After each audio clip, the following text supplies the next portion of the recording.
Chapter 231. It's actually a scholar. Under the moonlight they could vaguely see the leader's figure. One of them immediately laughed. Scholar, are you also here to kill that Lu Rui? The man laughed a few times and said mockingly, what's the point of a good scholar learning to fight and kill? Why don't you go home and study for a few more years? Tonight's operation, everyone actually had a relaxed attitude. At this moment, when they heard the man mocking the scholar for overestimating himself, they immediately roared with laughter. As for the others, they didn't think too much about it.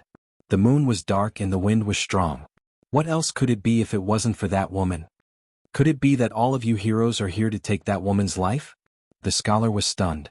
After regaining his senses, he cupped his fists and said to the man in front of him, Hee, that woman's martial arts are powerful. If you are afraid, why don't you come with us? When we catch her, you can slash her a few times to vent your anger. The man in front of him didn't put the scholar in his eyes, but the three men behind him seemed to have a strong aura. They were worth roping in. A look of pleasant surprise appeared on the scholar's face and he hurriedly said, in that case I'll have to thank this hero. That woman killed my brother and she and I are absolutely irreconcilable enemies. If I can take revenge today, I'll definitely have to thank all of you heroes. You're too polite. The man laughed and reached out to pat the scholar's shoulder. The scholar easily dodged to the side. The man's face revealed a surprised expression. This scholar's words revealed a trace of a bandit's aura, and his movements were abnormally agile. He didn't look like a weak scholar at all. This is a bit interesting. Thinking that he had underestimated the scholar before, the man praised him. He didn't believe it and grabbed the scholar's shoulder. This time he used a bit more strength than before. The scholar raised his hand to block, but the man suddenly felt a strange force coming from his wrist. The next moment, the scholar grabbed his wrist and pulled, causing his body to involuntarily take a step forward. The young scholar clearly held back and didn't use much strength. The man steadied himself, and the strange look in his eyes became even stronger. He cupped his fists and said, May I ask which hero of the Lulan forest you are? Since he had such skills, he shouldn't be a nobody in the Jianghu. I don't deserve to be called a hero. He had used up almost all of his strength in that attack just now. The scholar calmed himself down and cupped his fists as he replied, I've only killed a few people. I'm indebted to the heroes of the forest for their favor, so I've been given the nickname, Deadly Scholar.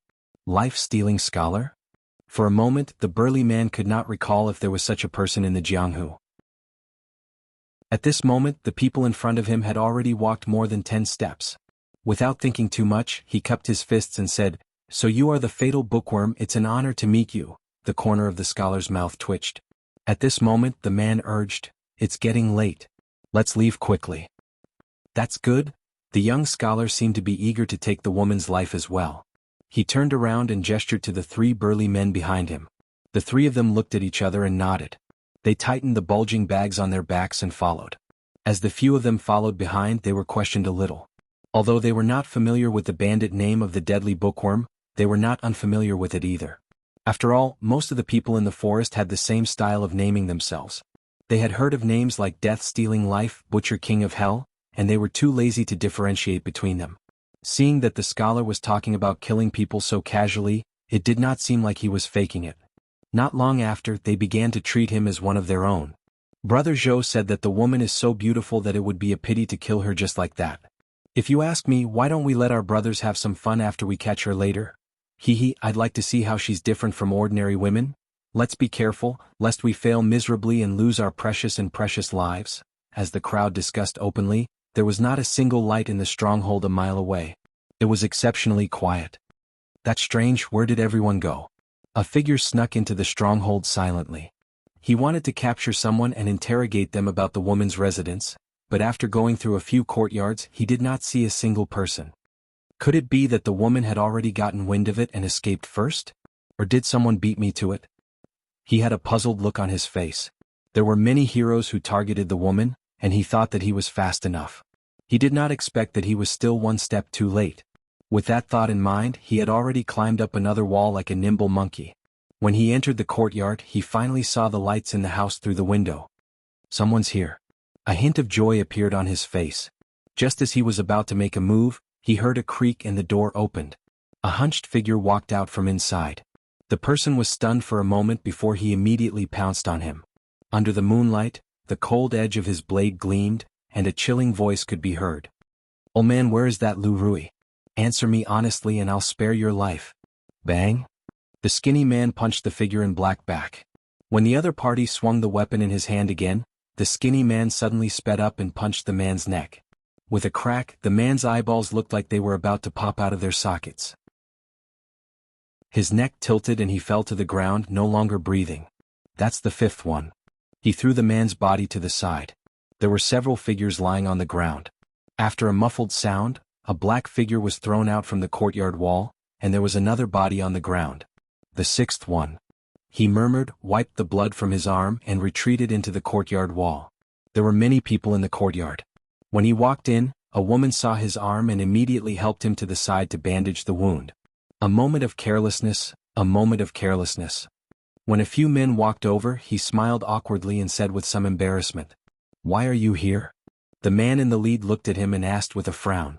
"The few of them are enough to guard the back. Moreover, the second young mistress is there too." The man smiled and said, "If those guys want to come in, they can only walk in front. I'm here to take a look. With the young mistress here, there's nothing to worry about here." The man's expression was rather relaxed. During the day, he had indeed been nervous for a while, but after seeing the scene just now, he had completely dispelled his worries. "They're here." Another figure pushed the door open and said in a low voice. The crowd looked at each other, took their weapons, and when they walked out, the figure with the sword was already walking in the direction of the village's entrance. "They're here." The group of more than 10 people stopped in front of the village in the mountains. Among the crowd, a man saw the young man with the bandit nickname, Deadly Scholar, and sighed. The expression on his face was rather complicated. Don't be anxious. In a while your brother's revenge will be avenged." The man laughed and said. In the darkness of the night, more than 10 figures walked over. The night was very bright, and the crowd had good eyesight. They saw the young woman walking in front at a glance. "It's her. She's Lu Rui. What are they trying to do? Do they think that they can fight against us with just a few people?" The crowd began to speak. Bone-paring Knife, Zhu Tufu, Death Rush Chui Yen, the burly man with the surname Zhou, and the third lady narrowed their eyes. Their faces were filled with vigilance as they held their weapons in their hands. That woman knew that they were coming, but she was not afraid at all. There must be a trap and they could not let their guard down. "Heroes, I have an irreconcilable feud with that woman. If I don't kill her with my own hands, I'm afraid I won't be able to think straight. Let us go and meet her first." All of a sudden, a voice came from the back of the crowd. Everyone saw the deadly bookworm glaring at the figure in front of him. His face was contorted and filled with hatred. A few of the men beside him placed the bags on their backs on the ground, drew their weapons and charged forward. This sudden scene caused everyone to be slightly startled. For him to be this impatient, it would appear that there was some sort of blood feud between the life-stealing scholar and Lu Rui. Including Zhu Tufu and the others, no one stopped him. They were glad that someone was willing to take the lead and test the woman's strength. It was a good opportunity to see if the woman was up to no good. The few of them quickly rushed to the woman's side, but they did not see the clash of swords and weapons that they had expected. While they were puzzled, one of them suddenly exclaimed, "What's that sound?" Buzz. A faint sound could be heard faintly in the crowd's ears. Chapter 232. Buzz. The sound was soft, so soft that it was almost inaudible. However, these people were not ordinary people. Be it their eyesight or hearing, they were better than ordinary people. The moment the man spoke, the people around him immediately followed the source of the sound and looked down at the ground. The sound came from the 3 bundles on the ground. The deadly bookworm's men put them down just now. Everyone's attention was on the people in front of them just now, so not many people knew what the 3 men were doing behind the crowd. At this moment, one of them used his weapon to open the bundles and finally revealed the things inside. Although the moonlight was still bright, there were many people around and the ground was dark. The few people who surrounded them could only see a few black things that looked like clay pots. The sparks of fire flickered and went into the fist-sized black things. "What the hell is this?" one of them mumbled and scratched his head, confused. "What's going on inside?" A few voices came from the outside. The 3 men had placed the bundles right in the middle of the crowd. At this moment, more than 10 people were surrounding them and watching. The people outside had no idea what was going on, and their voices were filled with shock and doubt. "Husband, Uncle Fong, you guys?" The calm expression on Lu Rui's pretty face disappeared instantly. Seeing Li Yi and Fong running over from the crowd, her expression changed drastically. I'll deal with you later. There was still a faint pain at the back of her neck. Li glared at her. While Lu Rui was still in a daze, he pushed her to the ground and rolled to a place not far away that was slightly lower than the ground. At the moment when Li pounced on her, Lu Rui's body had already subconsciously prepared for it. However, she did not resist and allowed him to push her to the ground. Get down? Old Fong and the other two men did not remain idle either. With a loud shout, they spread their arms wide and pounced on the remaining men. The men were not prepared for their own people. Caught off guard, they were suddenly pounced on and rolled to a spot not far from Li Yi's side like a gourd. One of the men dodged and did not fall to the ground. Old Fong did a somersault and kicked the man's calf. The man fell to the ground and was dragged over by Old Fong. Not only did the men not react to the sudden turn of events, but the dozens of people from the greenwood forest opposite them were also dumbfounded. For a moment, they could not figure out whether the deadly bookworm was a friend or a foe. Were they in cahoots with Lu Rui, or had the scholar used some sorcery to immobilize Lu Rui and the others and subdued them? However, none of this mattered now. What mattered was that this was a good opportunity for them. Zhu Tufu and the others gripped their weapons tightly in their hands and ran toward them. Not far away, Li Yi was lying on the ground with a puzzled look on his face. That's not right. Why isn't there any sound? Is the fuse too long? Just as this thought appeared in their minds, a bright light flashed before their eyes. An earth-shattering sound suddenly exploded in front of them. With this earth-shattering sound, the ground beneath them shook a few times. Even though Fong and the others had seen the power of a miniature version of gunpowder and were mentally prepared for it, they were still frightened by the sound just now. He got up and looked in that direction. The huge firework hadn't had time to dissipate yet. Cold sweat dripped down from the foreheads of the three of them. When they thought about how they were able to stand here unscathed after carrying such a thing on their backs, the three of them immediately felt as if they had just survived a disaster. If it had exploded on their backs, not even a complete corpse would have been left behind. Hu Habi. Even though Lu Rui was a grandmaster, she could not maintain her composure at this moment. She looked at Li Yi in horror. She could not imagine that he was the one who had caused such a commotion. If they were in such a state, the other men were even worse off. Their minds were blank and their ears were buzzing. Because they were lying on the ground, they did not see what had happened in front of them. However, the earth-shattering sound made them feel weak in the knees and unable to stand up. At the same time, the old people, women and children who were left behind gathered in a small courtyard at the back of the stockade village. Lu Rui and a few men were standing guard around the courtyard. At some point they all raised their heads at the same time and looked forward. What's going on? The men's bodies trembled as a look of shock appeared on their faces. I'll go and have a look. Lu Rui gritted her teeth and said. She rushed towards the direction of the sound. In a small courtyard, a shocked old face peeked out from behind the door. What's going on? Is there thunder? Looking up at the sky, the moon was bright and the stars were sparse. The shock on the old face was even more intense. On the mountain road from the foot of the mountain to Willow Leaf Village, two groups of people on horses were galloping up. At night, the mountain road was rugged and difficult to travel. The people on horses were holding torches and the horses were not fast. When they encountered dangerous places, they could only lead the horses forward. We're almost there. Everyone hurry up. The leader of the guards of Prince Ning Mansion said with a sullen face. This time, the crown prince had given a strict order to protect the safety of Li Li and his family. If they were late and made a big mistake, they would not be able to explain it to the crown prince when they returned. Half a mile ahead of them, the old woman led more than 10 masters from the palace. Their speed was even faster than the people on horses. A half-step grandmaster and a first-class master. If they have other companions, it shouldn't be difficult to deal with them for a while. The old woman murmured to herself and urged them. When she raised her head, they could vaguely see the village in the dark. Boom. At this moment, a bright light shot up to the sky. The old woman's body shook violently and she suddenly stopped moving. Although they did not receive her order, the dozen figures also stopped moving. Looking at the village in front of them that had returned to silence and darkness, they were shocked and bewildered. Behind them, the horses neighed. The guards of Prince Ning Mansion dismounted one after another. They comforted the frightened horses and looked ahead with frightened eyes. That bright light and loud noise just now. What was that? In front of the village, there were dozens of heroes of the underworld. Less than 10 of them were still standing where they were. After the 3 bags exploded in the crowd, more than 10 people in the middle were instantly thrown to the ground. Not a single body was intact. Even the people on the periphery were holding a certain part of their body and wailing in pain. The metal shrapnel mixed in with the explosives was enough to turn a human body into a sieve at the moment of the explosion. The unlucky ones were hit in a vital part and immediately stopped breathing. The lucky ones were standing a little further away and were only affected by the blast. At this moment they were so scared that they collapsed to the ground. They were scared half to death by the strange scene just now. The few people who had rushed more than 10 steps with Zhu Tufu were the luckiest. Only one man fell to the ground, holding his bleeding throat.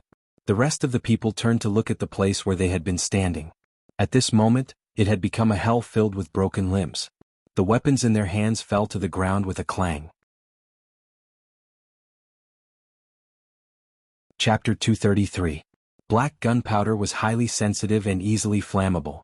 It could be ignited with just a small spark and it was extremely destructive. When a unit of gunpowder was ignited, its temperature could reach more than 1,000 degrees Celsius, and its volume could expand nearly 10,000 times, causing a violent explosion. These descriptions were what Li Yi had read from books. If the gunpowder was mixed with iron pieces, when it exploded, the power would be no less than that of a bullet, and it could easily penetrate a human body. Of course, the books in the library would not describe these things. This kind of sinister method was something Li Yi had learned from a transmigration novel. Time was tight, and Li Yi did not have the time to do a lot of experiments. After finding the formula of gunpowder from a book in a remote corner, he and Fang and the other two immediately started to prepare it. Fortunately, the process was smooth. This divine tool that had been verified by tens of thousands of transmigrators showed its power for the first time in this world. A huge pit was blasted on the ground. Within a radius of 10 feet from the center of the pit, there was no one alive, and there were countless broken limbs. The people in the forest who were further away from the center and standing on the periphery were not directly affected by the explosion. However, the bullet-like iron pieces and iron nails had scratched them, and even if the damage was not fatal, it was enough to make them lose their fighting power. Of course, there were people who were lucky enough to survive, but after personally experiencing the scene just now, the companions who were talking and laughing around them were now corpses on the ground, and the surroundings were like hell. How many people could still muster up the courage? Devil, he's a devil.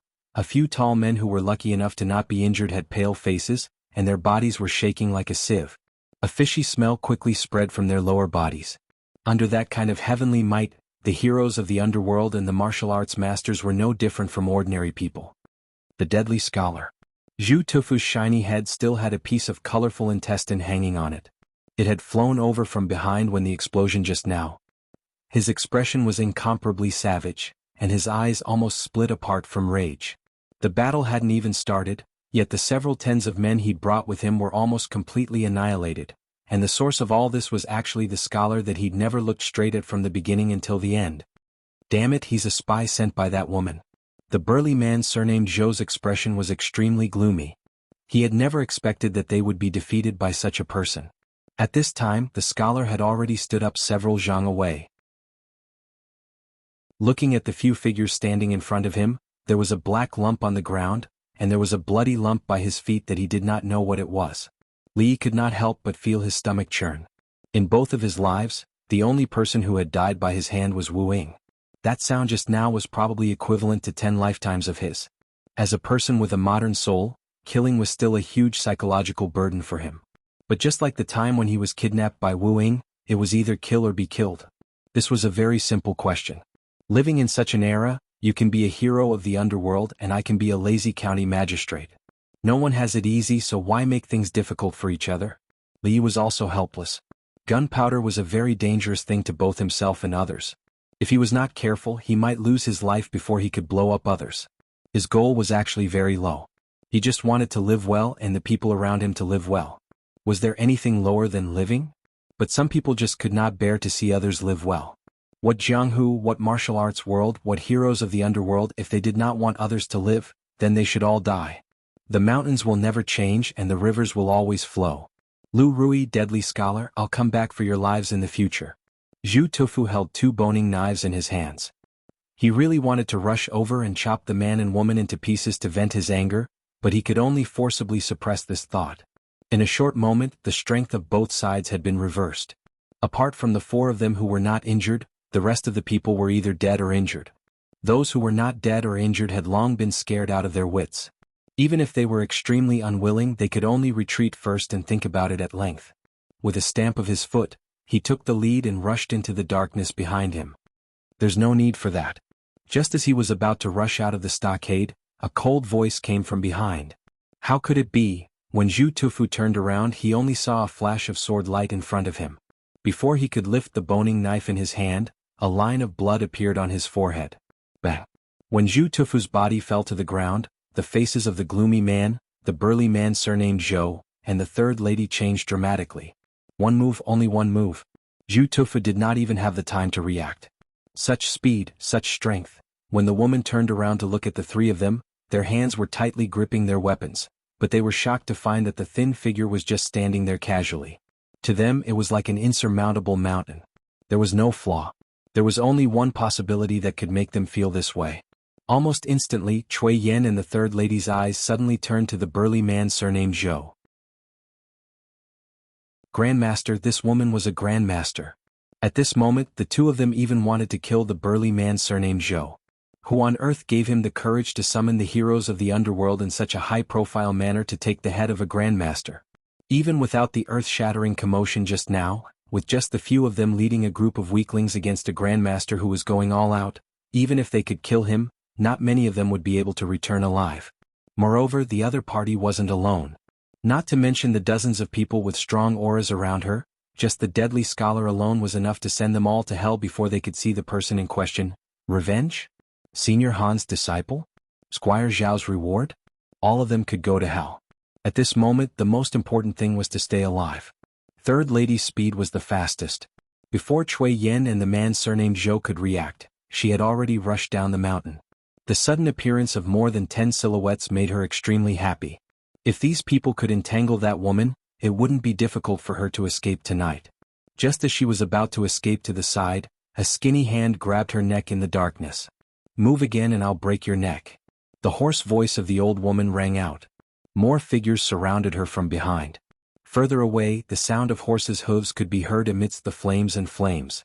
By the time the old woman forced third lady's way by the neck, the shadowy man and the burly man surnamed Zhou had already gathered more than 10 people who could still stand. As for their companions who were groaning on the ground with broken limbs and could not even stand, they were no longer in the scope of their consideration. There was a grandmaster blocking their way and the people behind them were obviously enemies. After some consideration, they felt that if they fought with the people behind them, they might have a chance of survival. With just the few of them, they would definitely die if they went up against a grandmaster. Kill? The shadowy man and the burly man surnamed Zhou looked at each other, then led the remaining people and charged towards the back. Stop them, capture them alive. The old woman snorted coldly. More than 10 figures silently drew their weapons. Chapter 234. The people that the old woman brought were all masters from the palace. They were sent from the palace to protect Her Highness. If they couldn't even stop a few frightened mobs, they didn't need to follow the princess after they went back. They should just go and do whatever they wanted to do. The battle ended very quickly. It was a completely one-sided situation. Only the shadowy man and the man surnamed Zhou held on for 3 more seconds. The next moment, several knives were put on their necks at the same time. The old woman knocked out the third lady and handed her over to her subordinates. She planned to come and ask about the situation. After taking 2 steps, she looked at the shallow pit in front of her and stopped. Her old face suddenly became pale. Even though she had seen many big scenes in her life, the situation around the shallow pit under the moonlight still made her heart roll like waves. It took a long time for her to calm down. Give them a quick death. She took a deep breath, suppressed her emotions and said lightly. When the old woman's voice fell, a man had already walked in. After a few swings of the knife, there was no more moaning on the ground. When he saw the scene around him, the man couldn't help but take a deep breath. A little fear appeared on his calm face. These people, how did they die? The old woman looked at Li Yi and spoke with difficulty. At this moment she had completely forgotten the princess's instructions. Her mind was completely occupied by this hellish scene. These people have done all kinds of bad things. I'm afraid that God has annoyed them and punished them all. Li Yi sighed and said, just now there was thunder from the sky and the thunder snakes danced wildly. It was like God's punishment. After the punishment was over, these people were all like this. The old woman almost believed what he said. the loud sound and the fire just now spread out for more than a few miles.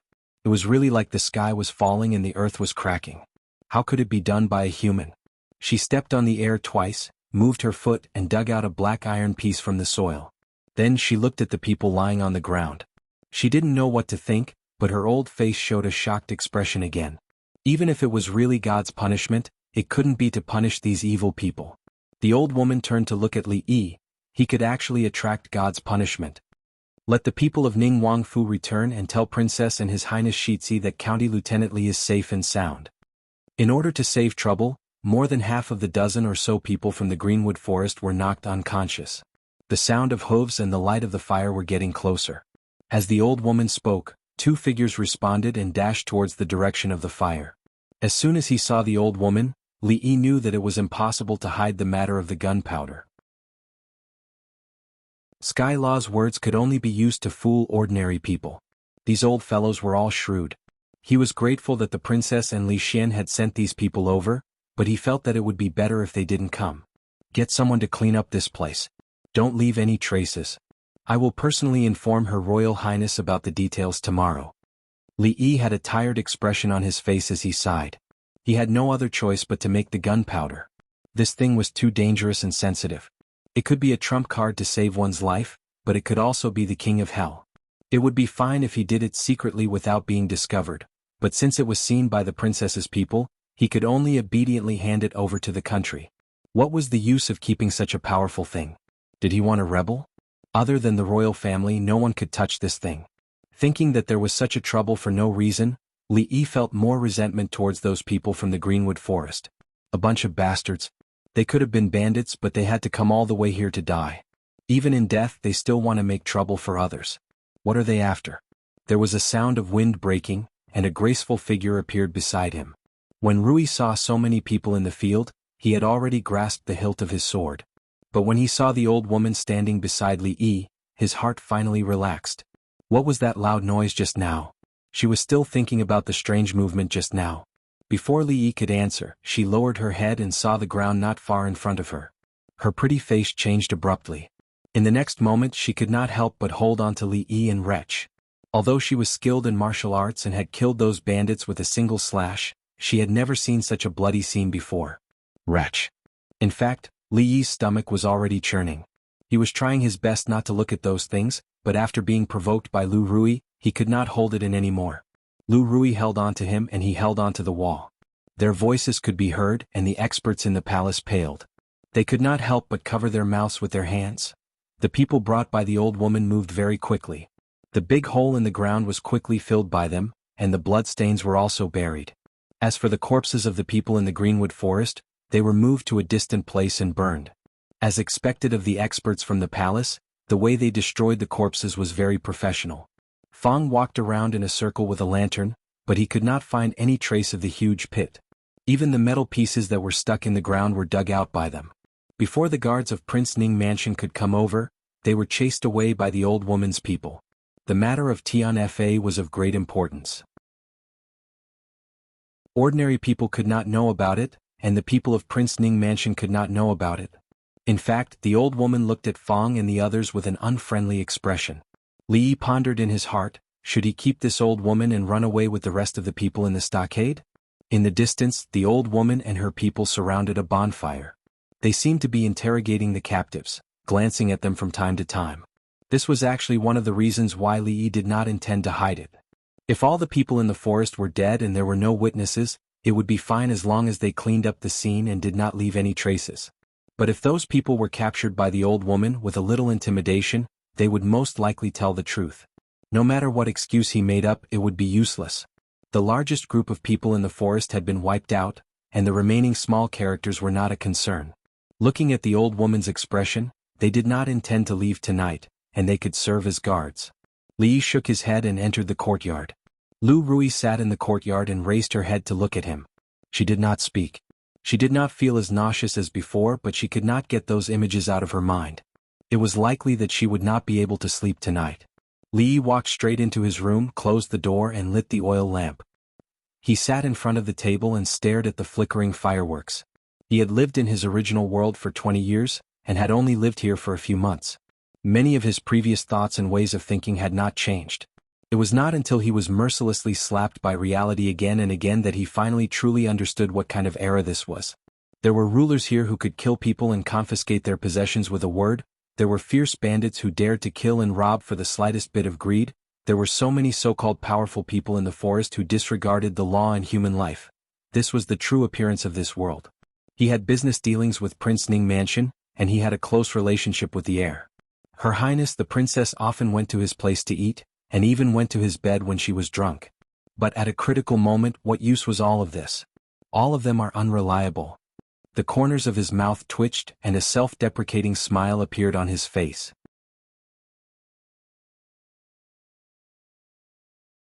Chapter 235.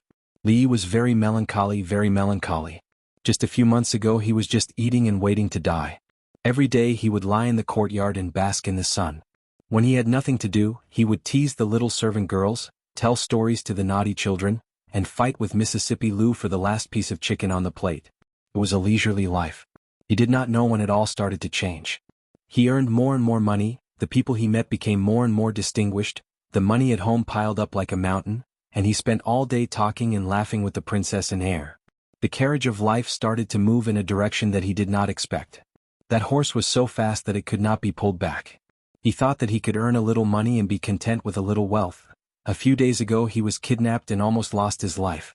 This time he was attacked by dozens of people. He had never experienced such an exciting thing in his 2 lives. Gunpowder had been invented, but new troubles had followed.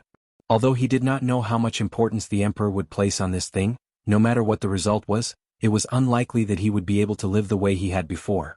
Moreover, today's matter gave him a wake-up call. Whether it was working with Ning Wangfu or his friendship with Li Xian, they were all illusory. If he used them as a trump card, he would die a terrible death sooner or later. In the past, he was really used to being lazy and thought about things in a simple way. Looking at it now, he was a little too naive. The oil lamp on the table gave off a spark. Li Yi rubbed his slightly swollen eyebrows.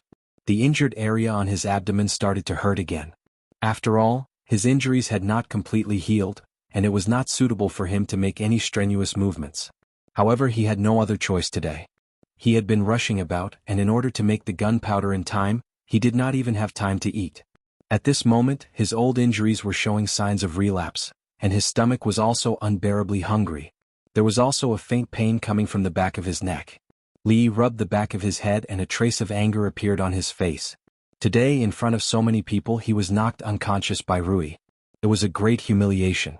If he could not re-establish his authority as a husband, he would not be able to stay in this family in the future. Of course, knocking him out wasn't the main point. The main point was the attitude she had displayed throughout the entire incident. It was truly infuriating. There was a slight sound of footsteps outside the door, and then the door was pushed open. Lu Rui walked in with a tray in her hand. She put a bowl of steaming porridge on the table and said softly, "Uncle Fang said that you haven't eaten all day, so I just cooked some porridge. You should eat it while it's hot." Li Yi raised his head to look at her. He did not speak, nor did he move. Lu Rui knew that he was angry. Thinking of what he had just said, "I'll settle accounts with you later," she evaded his eyes and said, "My husband, remember to eat your porridge early. I'll leave first." Just as she was about to open the door and escape, an arm reached out from behind and pressed against the door. Panicking, she turned around and almost touched the tip of Li Yi's nose. "Don't you have anything to say to me?" At this time, in the flickering light of the room, the posture of the young man and woman was very similar to a kind of action called wall knocking in the future. According to the current situation, it should be more appropriate to call it door knocking. The expression on Li Yi's face was very serious, without a trace of cynicism. Lu Rui's answer was very important to him. "It's late, my husband, you should rest early." The expression on Lu Rui's pretty face became more panicked. When she was about to escape from the other side, Li Yi's other hand pressed against her. The palm that was supposed to be pressed on the door was pressed on her chest because of her sudden movement. Lu Rui's body froze. After the expression on her face froze, her pretty face immediately became extremely red. Looking up at Li Yi, she said in a trembling voice, "Husband, my husband?" At this moment, she was just a shy and ordinary woman. How could she look like a grandmaster of a generation? However, when she raised her head and met Li Yi's gaze, she saw something different in his eyes that were as deep as a pool of water. She understood the hidden emotions in Li Yi's eyes, causing her body to tremble. Her face gradually turned from red to pale. It was as if something very important to her was about to leave her. Biting her lower lip, she lowered her head and said, "I know I was wrong." Li Yi heaved a sigh of relief. He seemed to have put down something in the bottom of his heart. He looked at her and asked, "Tell me, what did you do wrong?" After saying that, he felt that there was something wrong with the touch of one of his hands. When he looked down, he could not help but be stunned. No wonder his hand felt soft. "I shouldn't have knocked you out, my husband." She lowered her head and said softly, "What else?" This was not the time to retreat. Li Yi pretended not to notice that his hand was placed where it should not be and continued to ask. Although she shouldn't have knocked him out, this was only a superficial reason. As the saying goes, husband and wife are birds in the same forest. When disaster strikes, they separate. But husband and wife are one.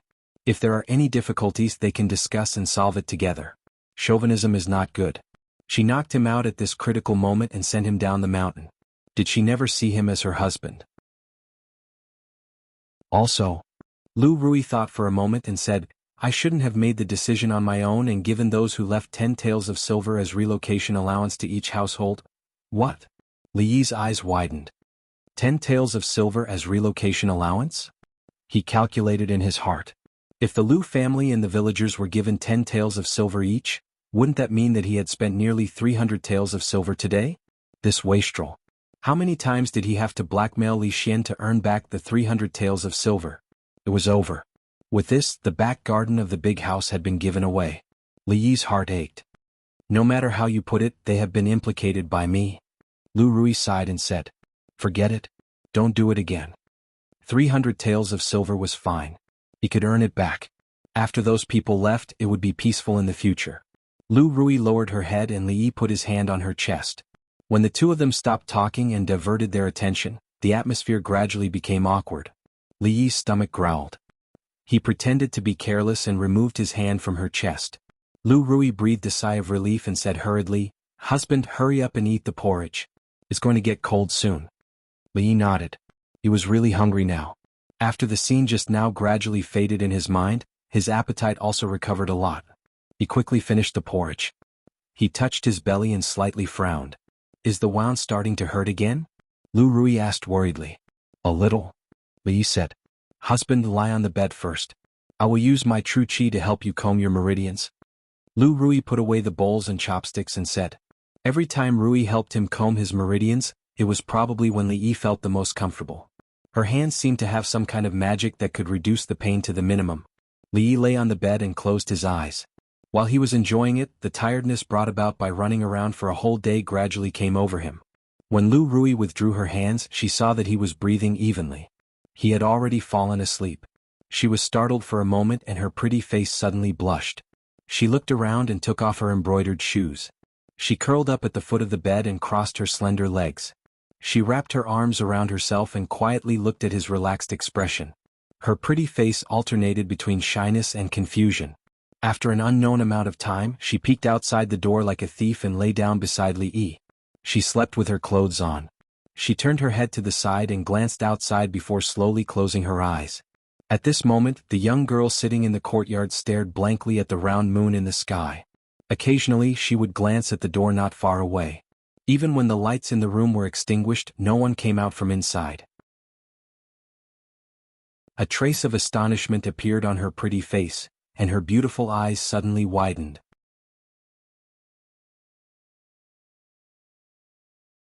Chapter 236. Li Yi had a dream, a very erotic dream. He couldn't remember the content of the dream clearly after he woke up. He only remembered that the woman in the dream had an enchanting figure, but her face was always covered with a layer of fog. Later the fog dispersed. What happened next was even more bizarre. At first the woman looked like Rui. Then, somehow she turned into Wan Ruoqing. Then she turned into Li Mingzhu. What was even more bizarre was that she turned into Miss Lu in the end. Then Li Yi woke up with a start.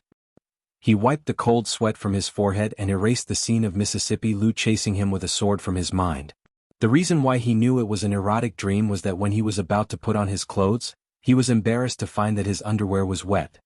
He sat on the bed and stared blankly for a while. He didn't even remember how he fell asleep last night. The faint fragrance around him made him a little more awake. Unfortunately, he still couldn't remember the content of the erotic dream.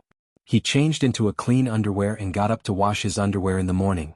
Rui pushed the door open and came in with a basin of hot water. Seeing what he was doing, she put down the copper basin and said, "Come and wash first, my husband. I'll wash your clothes." Li was embarrassed to let others wash his underwear for him even though they were close. Li was about to refuse when an old woman with a straight face came in from outside and said, "County Magistrate Li, my lady is here." Since the princess was here, Li had to put down what he was doing first. He simply washed his face, wiped it, and followed her outside. Most of the people in Willow Leaves village had left, and the houses were empty. Last night, the old woman and the others rested in one of the houses. When Li and the old woman walked over, the people she brought yesterday were guarding around. After Li went in, he immediately closed the door. A dozen people patrolled around the yard. Although it was not so exaggerated that even a fly couldn't fly through, it was extremely strict. A stooped old man with white hair and a trembling body approached from afar. Just as he was about to enter the courtyard, a guard hurried over and blocked his way. "Old man, you can't go in here," the guard said politely. His tone was gentle. Her Royal Highness was in the courtyard next door. The people in the surrounding courtyards had been cleared out by them. For the safety of Her Royal Highness, of course, they couldn't let this old man in. "This is my home. Why can't I come in?" The old man was stunned for a moment. He raised his head and looked at him with narrowed eyes. "What's going on? I went out for a stroll early in the morning, and now I'm not even allowed to enter the house?" The guard forced a smile and said, "Old man, why don't you take a stroll outside and come back later?" The guard felt depressed. If Her Royal Highness hadn't told him not to be rude to the people here, he wouldn't have talked so much nonsense with this old man. The old man looked at him with dissatisfaction and said, "My old arms and legs can't walk anymore." "Who are you? Do you still respect the law? Does the world outside still belong to the Li family?" The guard's mouth couldn't help but twitch. He couldn't answer the old man's words. At this moment, the old woman noticed the situation here. She walked over and asked, "What's wrong?" "Nanny," this old man insisted on going in. The guard cupped his hands and respectfully retreated to the side. This kind of thing should be solved by the people above. We still have to respect the law. The old man shook his head and slowly walked towards the courtyard. "Stop." The old woman didn't care so much. She immediately reached out to grab the old man's shoulder. When the old man took a step forward, he accidentally tripped on the stairs. His entire body staggered and he almost fell to the ground. However, the old woman's grab just happened to miss. He used his walking stick to stabilize himself and stood up with great difficulty. He shook his head and sighed, "I'm old, I'm useless." A trace of doubt flashed across the old woman's face. Just as she was about to make another move, the old man massaged his waist and seemed to be talking to himself. "Young lady's legs are still nimble. It's just that these mantis claws are a bit lacking." Hearing this, the old woman's expression froze.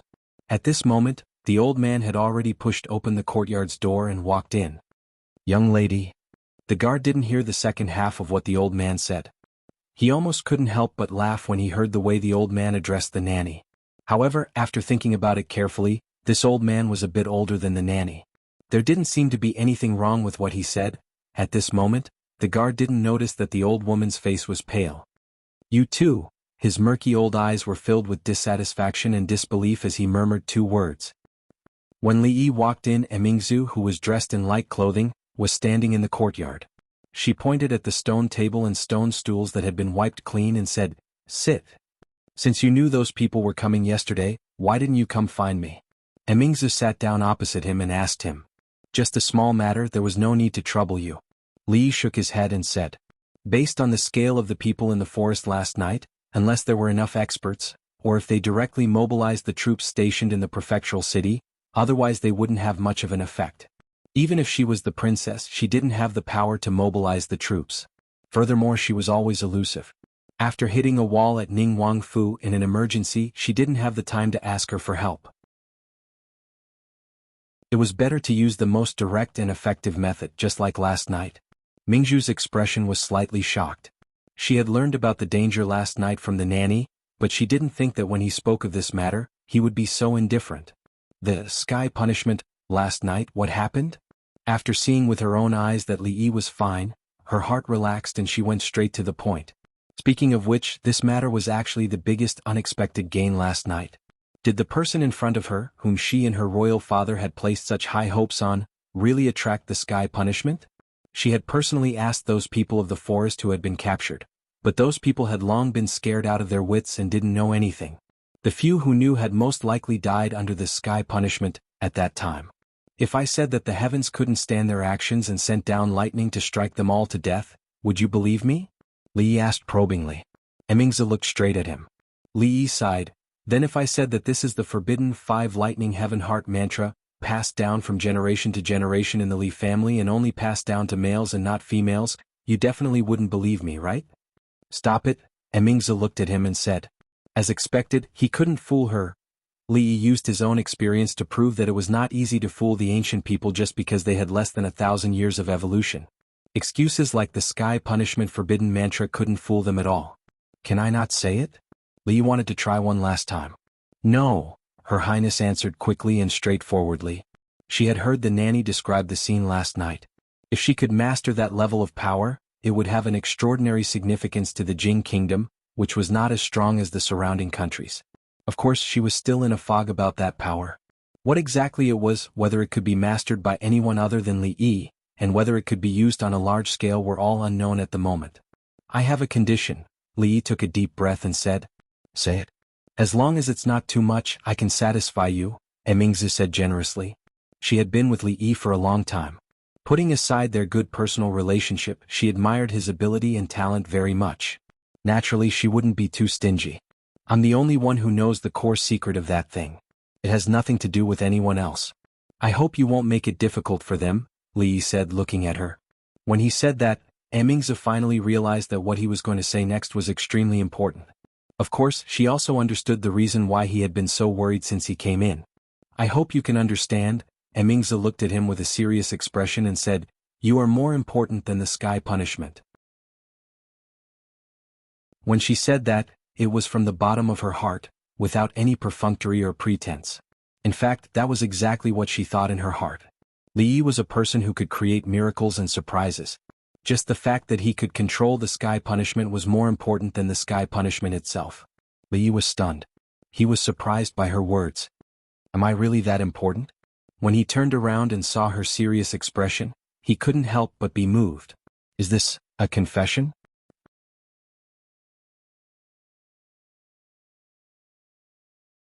Chapter 237. Are you saying that this thing called gunpowder has already existed for a long time?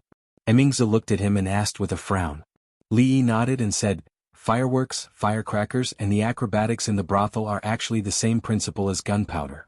The formula for gunpowder had actually been created by a crazy Taoist who wanted to take gunpowder to ascend to the heavens. However, the ratio was not right, so it could not achieve the effect that gunpowder should have. And its application was actually very wide. When Li Yi was in the brothel, he had seen the acrobats spitting out smoke and they used gunpowder. Then why didn't they? Emingzi only said half of the sentence, but the meaning was very clear. If fireworks and acrobats could cause the commotion last night, those people should have died long ago, and it was even more impossible for them to be discovered until now.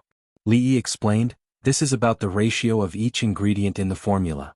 Even if it is a very small difference, the effect will be like heaven and earth. How did you discover the secret? Emingzi looked at him and asked curiously. She had actually been pondering this question in her heart for a long time. Whether it was the problem of the falling stone, or the horseshoe, or the method of seeing through people's hearts, or the current gunpowder for thousands of years, no one in the whole world had discovered the secret behind it. Why did it have to be him? Why did it have to be him every time? Could it be that he was really smarter than everyone in the world combined? Li Yi thought in her heart, how else could he discover it? He relied on the accumulation of hundreds and thousands of years of knowledge, and the library in his mind to cheat. At that time, I was just making firecrackers for fun. As I was making it, I accidentally discovered it. Li Yi looked at her and said. Emingzi glanced at him. She felt that he must have accumulated a lot of good karma in his previous life for him to be able to sit here and talk to her now.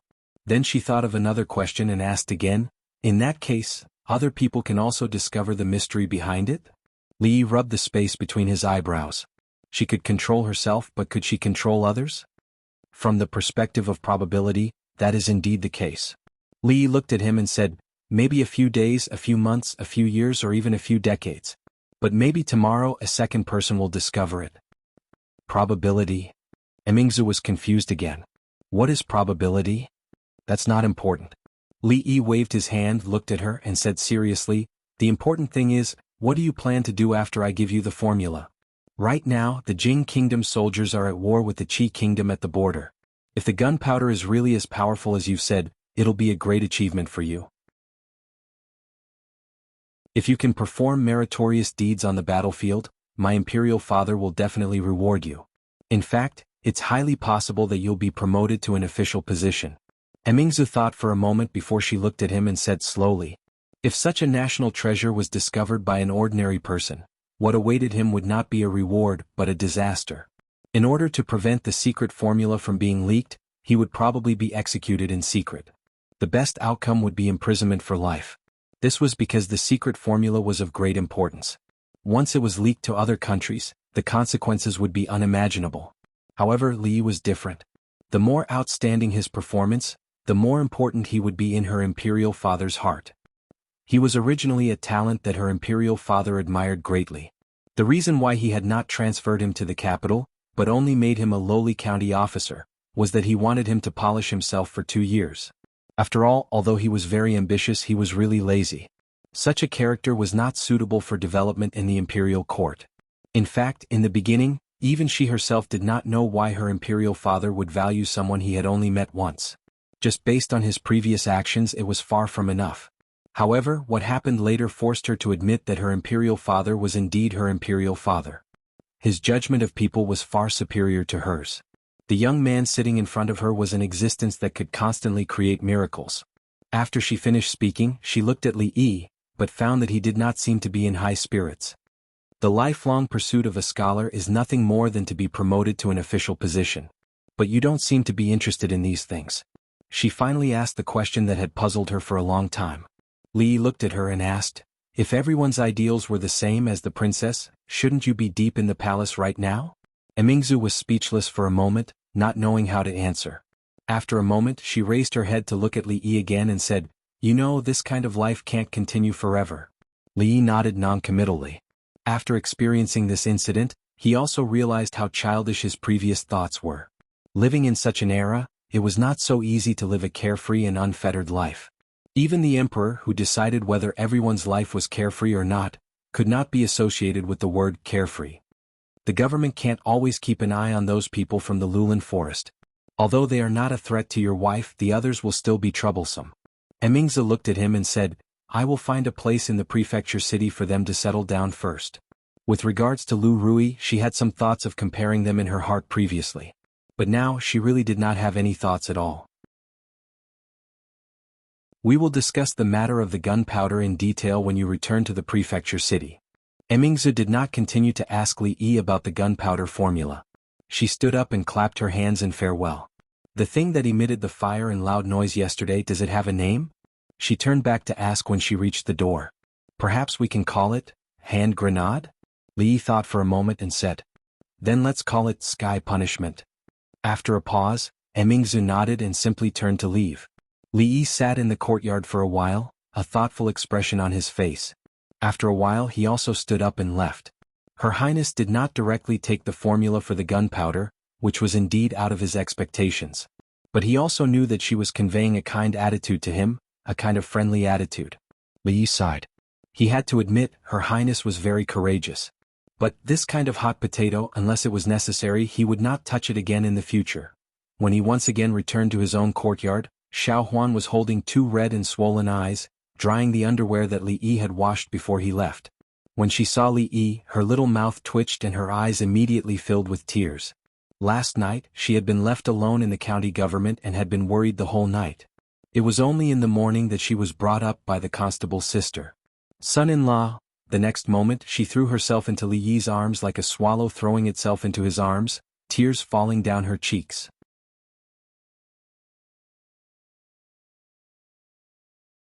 Chapter 238. The little servant girl didn't sleep at all last night. At this time she was finally relieved and threw herself into Li Yi's arms. She cried and her voice gradually became softer. After a while, Li Yi looked at the girl who was breathing evenly and still had traces of tears on her face. He shook his head helplessly, bent down and carefully carried her horizontally. After returning to his room, he gently laid her down on the bed and covered her with a quilt. Although it was thrilling last night, after this incident, no gangsters from the Green Forest would dare to come to Willow Leaf Village to make trouble. After the earth-shattering experience, Willow Leaf Village returned to its usual peace in one night. But in some other places the waves were just starting to rise. The roadside tea houses far away from the prefectural city had always been the gathering place for people from Jianghu. Drinking tea and resting was only one of the reasons. Another important reason was that they could get the latest information here.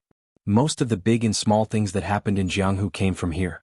The tea house was simply built with a few pieces of wood. The winter weather was cold, so the roof was covered with a straw curtain and the surroundings were covered with dark coarse cloth.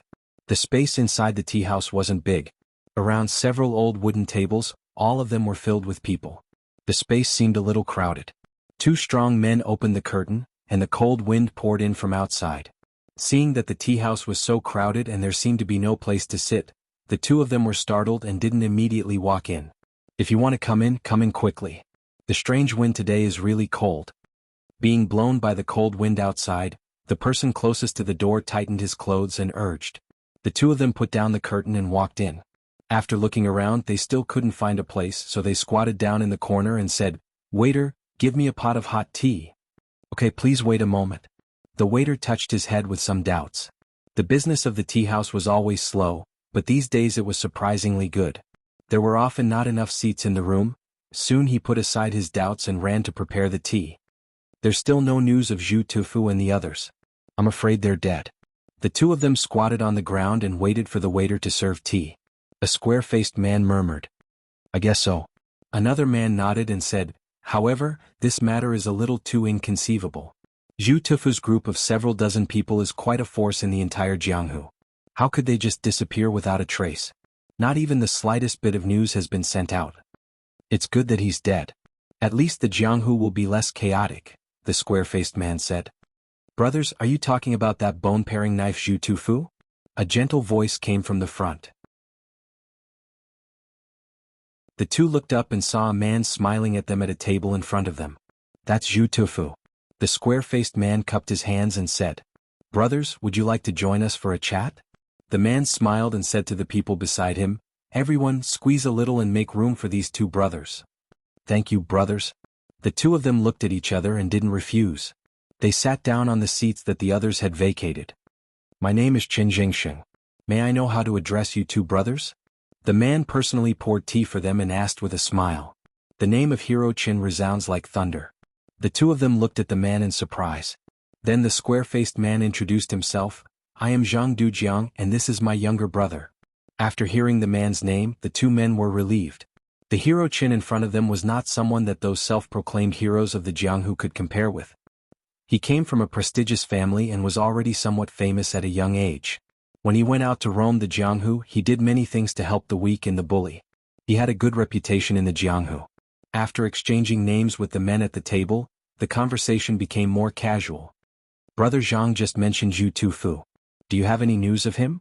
Qin Jingxing saw the two of them looking at him and explained, "To tell you the truth, I have been tracking Zhu Tufu for a long time. That evil person calls himself a hero and brings disaster to the Jianghu. Chivalrous people like us all want to get rid of him, but we haven't been able to find any trace of him. When I heard that he appeared in Qing and Prefecture, I immediately rushed over." The man surnamed Zhang took a sip of tea and said, "We only know that Zhu Tufu, the bone-paring knife, and Cui Yen, the death-bringer, are leading dozens of Jianghu bandits. They are going to the Willow Leaf Village to cause trouble for a woman.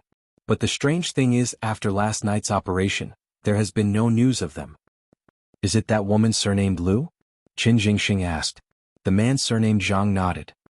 "I have long heard that there is a heroine in Qing and Prefecture who has captured countless scum of the Jianghu. She is truly a role model for our generation. When I heard about this the day before yesterday, I wanted to gather my fellow comrades to help, but I was too late." The man surnamed Qin sighed and said in a regretful tone, "Haha, the bone-paring knife Zhu Tufu has now had his bones shaved off. The death-bringer Cui Yen has long since gone to hell to meet the king of hell." At this time, a voice came from the side. In the tea house, everyone was originally listening to the man surnamed Qin speak. When these words came out, The person who spoke immediately became the focus of the tea house, and countless gazes looked over. What do you mean by that? Could it be? Qin Jingxing asked with a face full of bewilderment. The person laughed again and said, last night, not long after Zhu Tufu and the others went up the mountain, there were suddenly several loud noises coming from the mountain, and there were faint flashes of fire and thunder. It is said that Zhu Tufu and the others had committed many evil deeds and angered the heavens, so they were all struck to death by heavenly punishment. Qin Jingxing laughed and said, such a story is too absurd. Could it be that you really believe it? He had also heard of heavenly punishment today, but he had only laughed it off. If this was true, then wouldn't all the villains in the world have been struck to death? The person stood up and walked out the door. When he lifted the curtain, he said indifferently, this morning, someone saw the soldiers carrying the corpses of Cui Yen and the others down the mountain. I heard from my brothers in the yamen that the dozens of bandits from the Greenwood Forest who caused trouble last night have all been executed. All executed. In the tea house, everyone who heard these words had incomparably shocked expressions on their faces. If Zhu Tufu and the others were only a few people, and they were killed by that woman, perhaps they would only think that the woman's martial arts were very high, and they would not be too surprised. But those were dozens of bandits from the Greenwood Forest. This force was not small even in the entire martial world. It was really hard to imagine that they had all died. When the crowd wanted to continue asking, the person who had just spoken had already left the tea house, obviously unwilling to speak any further. Many people were shocked and found it hard to digest this news. There were also a few people who secretly changed their expressions.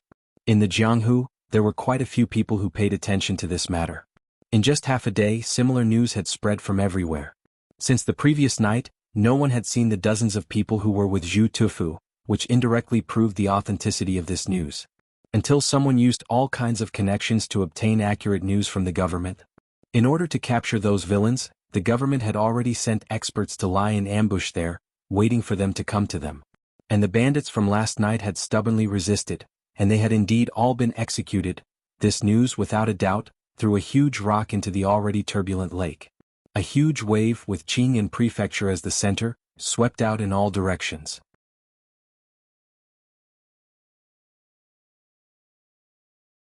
Chapter 239. For the servants of Ning Wangfu, today was a very normal day. Every day Wang Fei would sit in the garden for a while. The gardeners who had worked in the Fu for their entire lives would use scissors to trim the flowers and plants every morning. Wang Fei liked cleanliness. The places she frequented would be cleaned almost every day.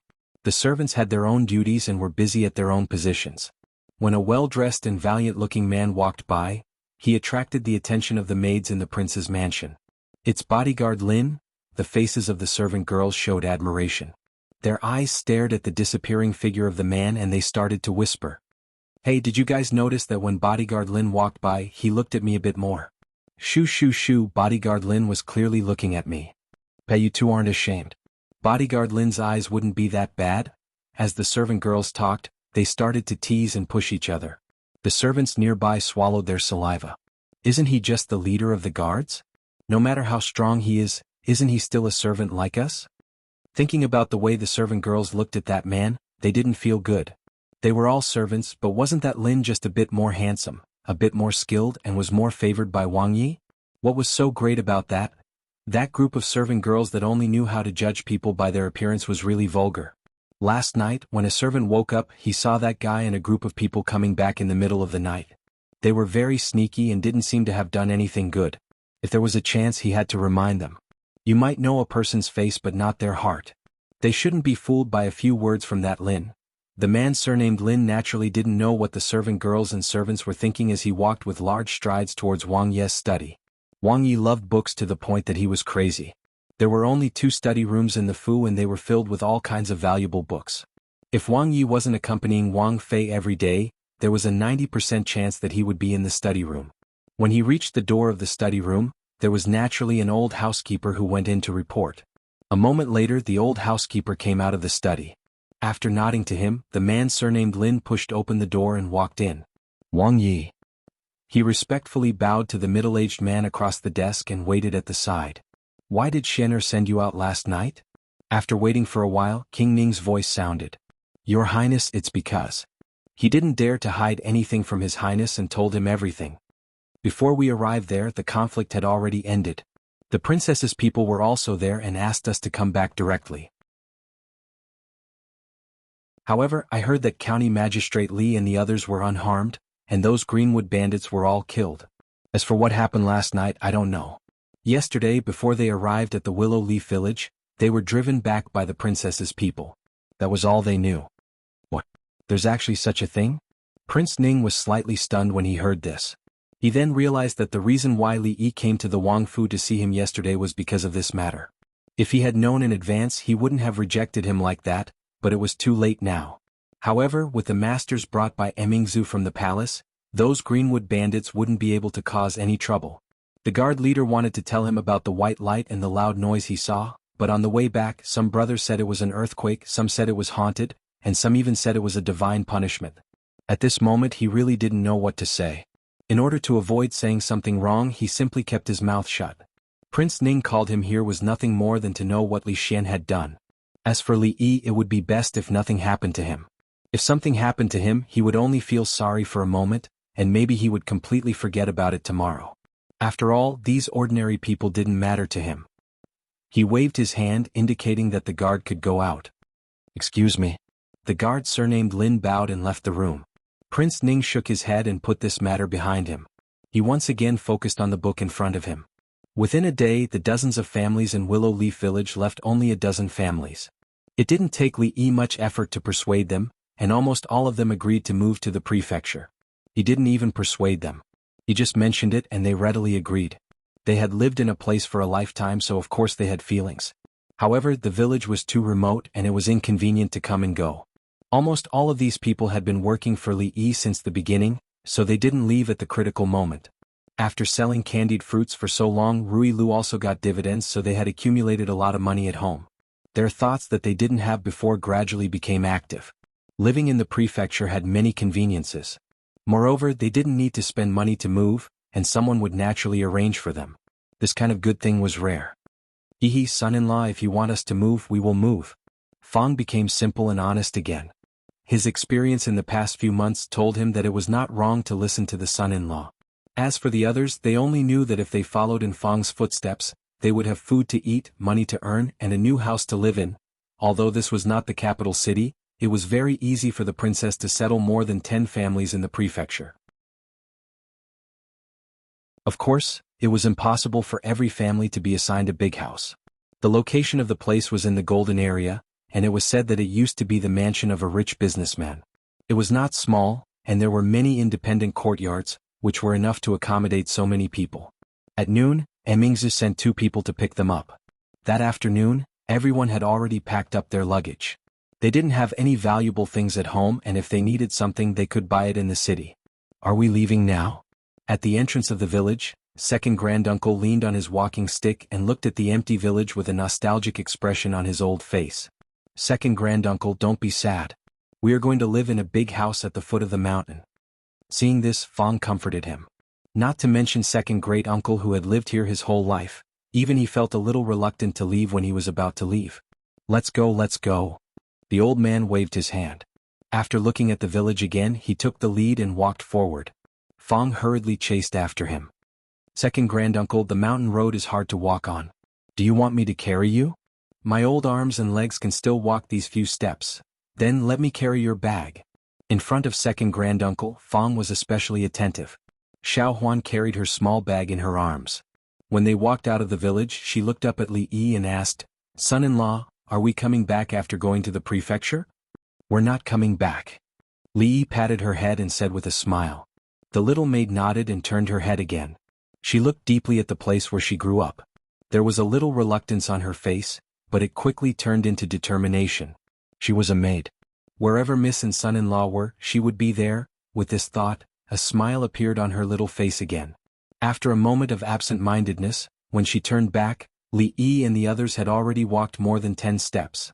She hugged the small bag in her arms tightly and hurriedly chased after them.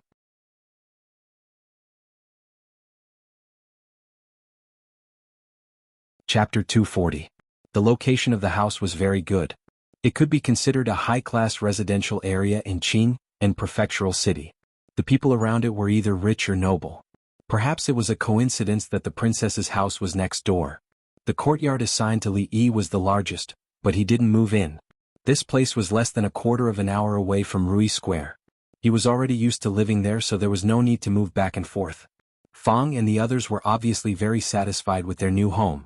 After seeing their own house, the trace of melancholy that arose from moving away from Willow Leaf Village quickly disappeared. Although it was still far from the beautiful wives and big house he had imagined, at least he had taken a big step towards his goal. Progress was a good thing, and a bright and beautiful future was waiting for them. They also didn't have to worry about the bandits from the Green Forest coming to cause trouble. Even the most brainless person wouldn't dare to gather so many people at the same time and act wildly in the prefectural city. Without so many people, if they encountered Fang and the others, they would die a horrible death. The gunpowder formula had already been given to Emingzu. This thing hadn't been seen by anyone, so he would never hand it over. But since things had already come to this point, he could only pretend to be generous and give it away. As for what they would use it for in the future, he didn't know, and he didn't want to know. However, this was how things were in the world. Accidents always came so suddenly, and no one knew what would happen in the next moment. The next day, Li Yi, who had been resting at home, was hurriedly summoned by a bailiff. An hour later, he appeared in a village close to the prefectural city. Emingzu had already arrived before him.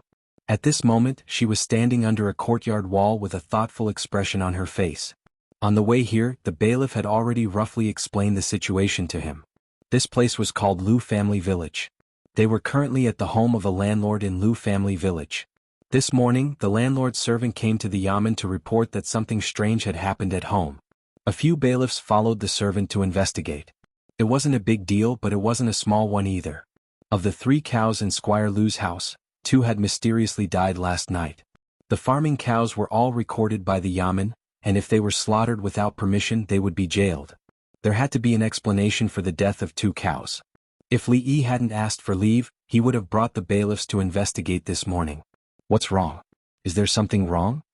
Li Yi walked in front of Emingzu and asked with some doubt. If Li Mingzhu had nothing better to do, she might have done something about the death of 2 cows. After all, it was in her nature to be a busybody. However, she had just received the gunpowder formula yesterday, so she probably did not have the time to do so. Look, isn't this? She looked at Li Yi and pointed at the collapsed wall. Her tone was a little bewildered. Li Yi looked in the direction of her finger and was slightly stunned.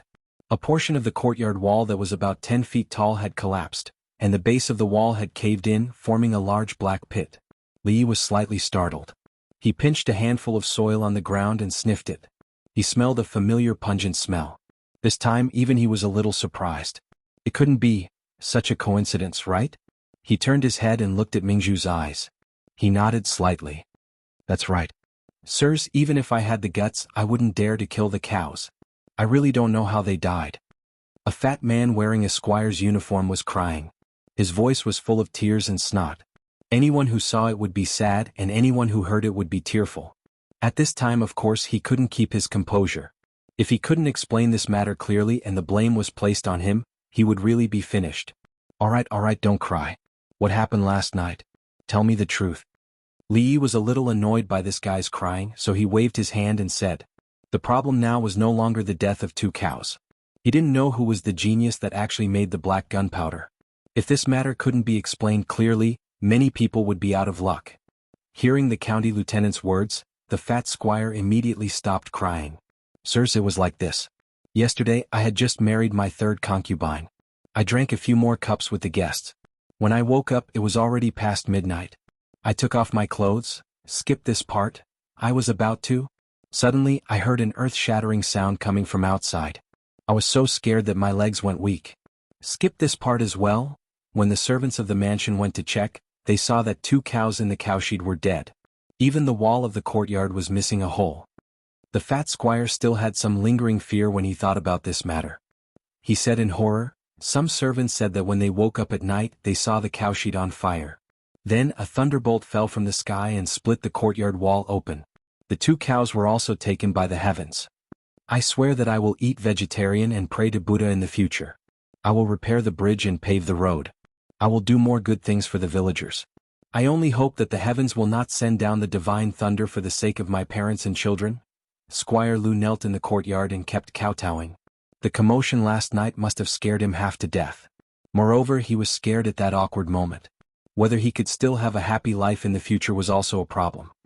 It's definitely gunpowder. Li Yi turned to look at Emingzu and whispered. The princess pressed her eyebrows and looked at Li Yi with an incomparably complicated expression. Yesterday he had just said that from the point of view of probability, someone would discover the secret of gunpowder within a day or at most in a few decades. He was right, and it was the worst possibility. Why are you looking at me? I didn't do it. Emingzu glanced at him. Of course she knew that it wasn't Li Yi who did it. The city gates were closed at night and no one could come out. Moreover, he was selfless in offering the formula and had no grudges with Squire Lu. There was no need for him to do such a thing. The plan now was to find the person who knew the formula as soon as possible. If someone with ulterior motives used it, the consequences would be unthinkable. Think carefully. Who do you have grudges with? Don't overlook any of them. Emingzu looked at Squire Lu and asked with a frown. No. I have always been well-behaved and kind. I don't have any enemies. Squire Lu shook his head with a face full of doubt. So you admit that the death of the 2 cows was your fault?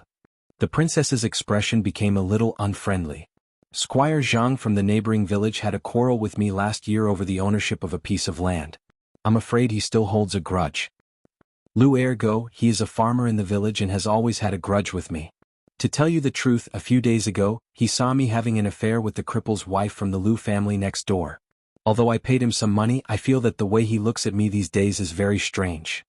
After being glanced at by Emingzu, Squire Lu's amnesia immediately recovered and he started to talk non-stop. Her people had already recorded everything. After a while, Squire Lu said with a bitter face, Your Excellencies, other than these, I really can't remember anything else. The person in charge of the recording twitched his mouth. There were already more than 20 names written on the paper. Master, third madam hasn't eaten since yesterday. Just now when the cook brought the food over, she still didn't eat. No matter how we tried to persuade her, it was useless. A round-faced girl ran in from outside the door and said as she ran. When she saw the people in official uniforms in the room, she was immediately stunned. In his heart, Li Yi felt that this third madam was also a person with a story. However, in this era such things were common. Parents' orders and the words of a matchmaker were everything. The probability of a woman marrying a Rui Langjun was low. It was negligible. Squire Lu laughed dryly and said, Your Excellencies, please don't laugh at me. This third madam has been in the brothel for a long time. She just came to the mansion yesterday, so she might not be used to it yet. I will slowly train her in the future. Brothel? Li Yi and Emingzu looked over at the same time.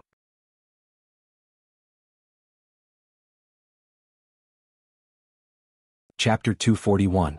Yes. Speaking of this third madam, Lu Yuanwei couldn't help but smile. He even forgot about the possibility of a lawsuit. I'm not bragging, but although there are many beautiful women in the brothel, Yun Yang is one of the best. Who knows how many people want her as a concubine? If it wasn't for the fact that her father still owes me a lot of rent, this matter wouldn't be easy. Where is the brothel you mentioned? Before Lu Yuanwei could finish, he was interrupted by Li Yi. Lu Yuanwei pointed in a direction and said, It's not far. It's just under the eastern city wall. The 2 lords will see it when they reach the city gate. Li Yi thought for a moment and said, Call your third madam over. This. Lu Yuanwei's face showed hesitation. He had just married the third madam last night and hadn't had time to consummate their marriage. Looking at this lord's expression, could it be that he wanted to? Lu Yuanwei felt regret. If he knew this would happen, he wouldn't have bragged so much. Now the concubine he married might fly away. Go, call the third madam over. He glared at the girl. If she hadn't barged in, how would this be happening? Lu Yuanwei didn't dare to refuse. After all, his lawsuit hadn't come to an end yet. If he offended the lord in front of him, he wouldn't have a good time. The girl hurriedly ran out. After a while, she came back with a young woman. The woman had delicate features, but her face was pale, revealing a delicate and pitiful posture. In Li Yi's eyes, her appearance was average. Although the princess beside him was wearing neutral clothing, her radiance far outshone the third madam. However, Lu Yuanwei was at least 30 years old. It was a waste for such a girl who looked at most 16 to be his concubine. The 2 lords ask you a few questions. You must answer truthfully or see how I'll deal with you. Lu Yuanwei looked at the woman and said with a straight face. You shut up. Emingzu looked at Lu Yuanwei indifferently. The other party immediately smiled and tactfully closed his mouth. Do you know what happened here last night? Emingzu looked at her and asked casually. As soon as she finished speaking, Li Yi clearly saw a trace of panic on the woman's face. Although she quickly recovered, it was obviously impossible to escape the princess' eyes. You go out first. Emingzu pointed at Lu Yuanwei and said. Lu Yuanwei actually didn't want to go out, but the man who had just recorded put his hand on his shoulder. After a little bit of force, he obediently followed the man. The others also retreated to the door, not letting anyone near. Lu Yuanwei has already left. You can speak. Emingzu looked at her and said. Milords, you might be mistaken. I really don't know anything. The woman's face suddenly turned pale, but she still gritted her teeth and said. Li Yi smiled and said, I know you don't want to be Lu Yuanwei's concubine. If we can find you, we can naturally find the person from last night. If you can tell us the truth now, Li Yi pointed at Emingzu and said, this milord can help you and save you from here. You won't have to be Lu Yuanwei's concubine anymore. If there is someone you want to marry, it is not impossible for the government to be a matchmaker for you. When the woman heard the first half of Li Yi's words, a nervous expression appeared on her face. After listening to him finish, her eyes suddenly showed some hope and her expression changed. After a moment, she bit her lower lip as if she had made a decision. She raised her head to look at Li Yi and asked, Milord, is what you said true? Li Yi only smiled at her and didn't speak again. The woman's face showed hesitation again. When her eyes gradually became determined, she suddenly knelt down with a putong sound. I am willing to speak. I only ask that Milord be lenient with him. Leave 2 people behind to watch him.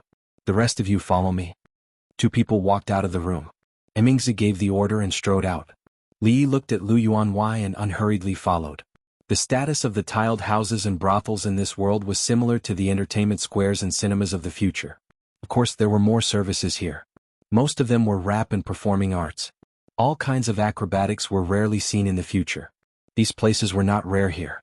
Some of the more remote counties also had the existence of tiled houses, just on a smaller scale. The Jianghu artists gathered in the tile-roofed shop to show off their skills. They had different styles and styles. They set up different arenas in the tile-roofed shop, forming small circles. They used railings, ropes and curtains to separate them from each other. Each circle was a brothel.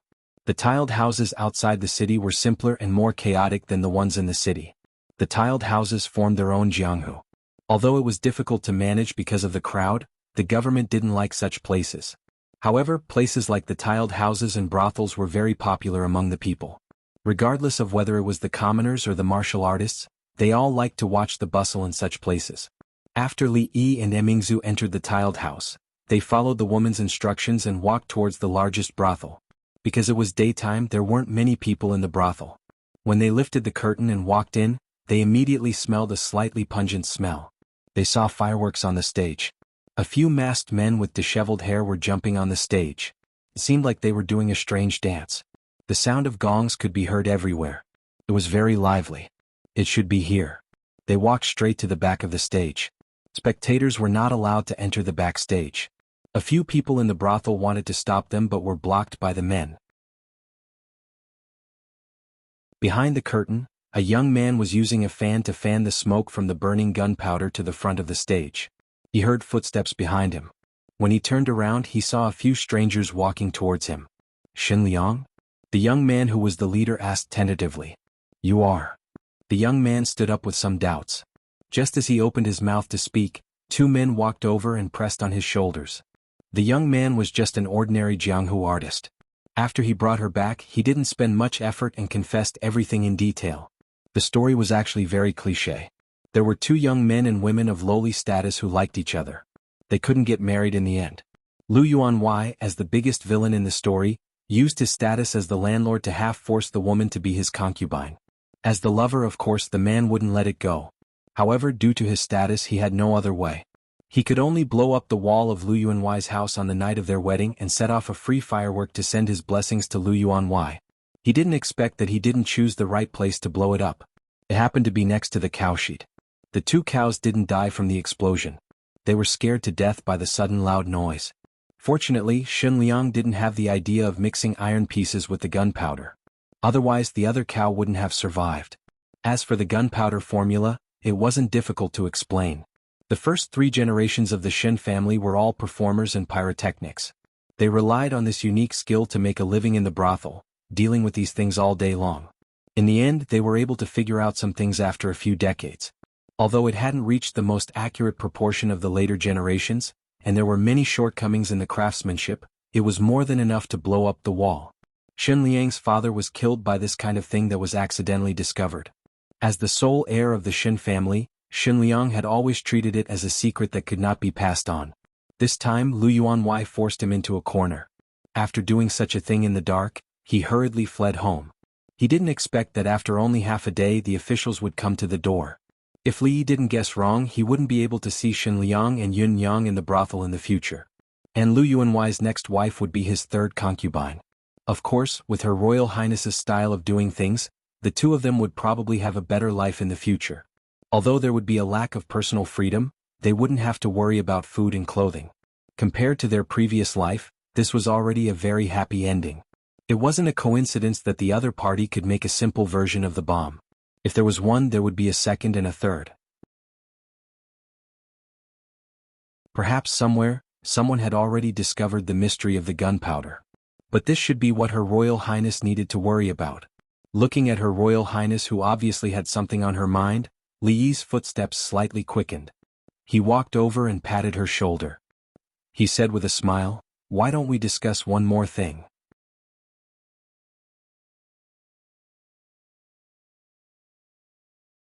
Chapter 242. Do you really think so? Li Emingzi looked at him with a complicated look in her eyes. Doubts, surprise, and a hint of understanding. All kinds of emotions were mixed together. She felt pity and puzzled that he had abandoned himself to live and wait for death despite his unparalleled talent. Li Yi's eyes were sincere. He nodded his head seriously and said, "Yes. Don't forget what you said just now." The princess was a little disappointed when she left, but Li Yi felt a lot more relaxed. Xun Liang was a talent. Although he was born in a humble family, his talent could not be buried no matter how lowly his status was. He invented Tianfa, an important national weapon. It made the Jing kingdom, which was not very powerful, have another powerful weapon in the rise of other countries. Now that the Qi kingdom had invaded the Jing kingdom, the border was unstable, and the people had no way to make a living.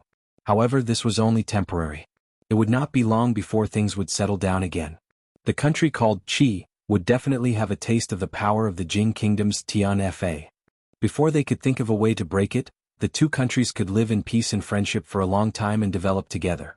As for the name Xun Liang, it would be remembered in history. He was the inventor of black gunpowder.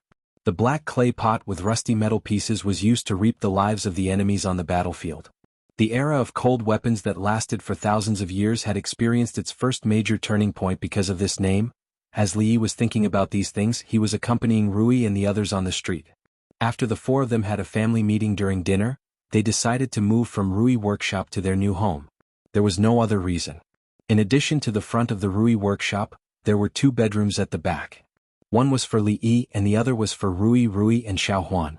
It was fine for a few days, but after a long time, it would be very inconvenient to squeeze in. In comparison, the new house was much bigger. Other than the kitchen and the storage room, there were 3 bedrooms, and the area of the rooms was also bigger. Although it was still not enough for everyone to have their own room, it was much better than Rui Square. Today they came out to buy some things for the house. The house was complete with large pieces of furniture, but there were still some small things that needed to be bought. The 4 of them strolled on the street for the whole afternoon and went back when it was time to cook. Li Yi carried a lot of things in his hands and decided that it would be better to go out with them less in the future. Second great-uncle, who had moved to the opposite courtyard, was reluctant to part with the rocking chair, so he sent Feng and the others to the stockade village to bring it down.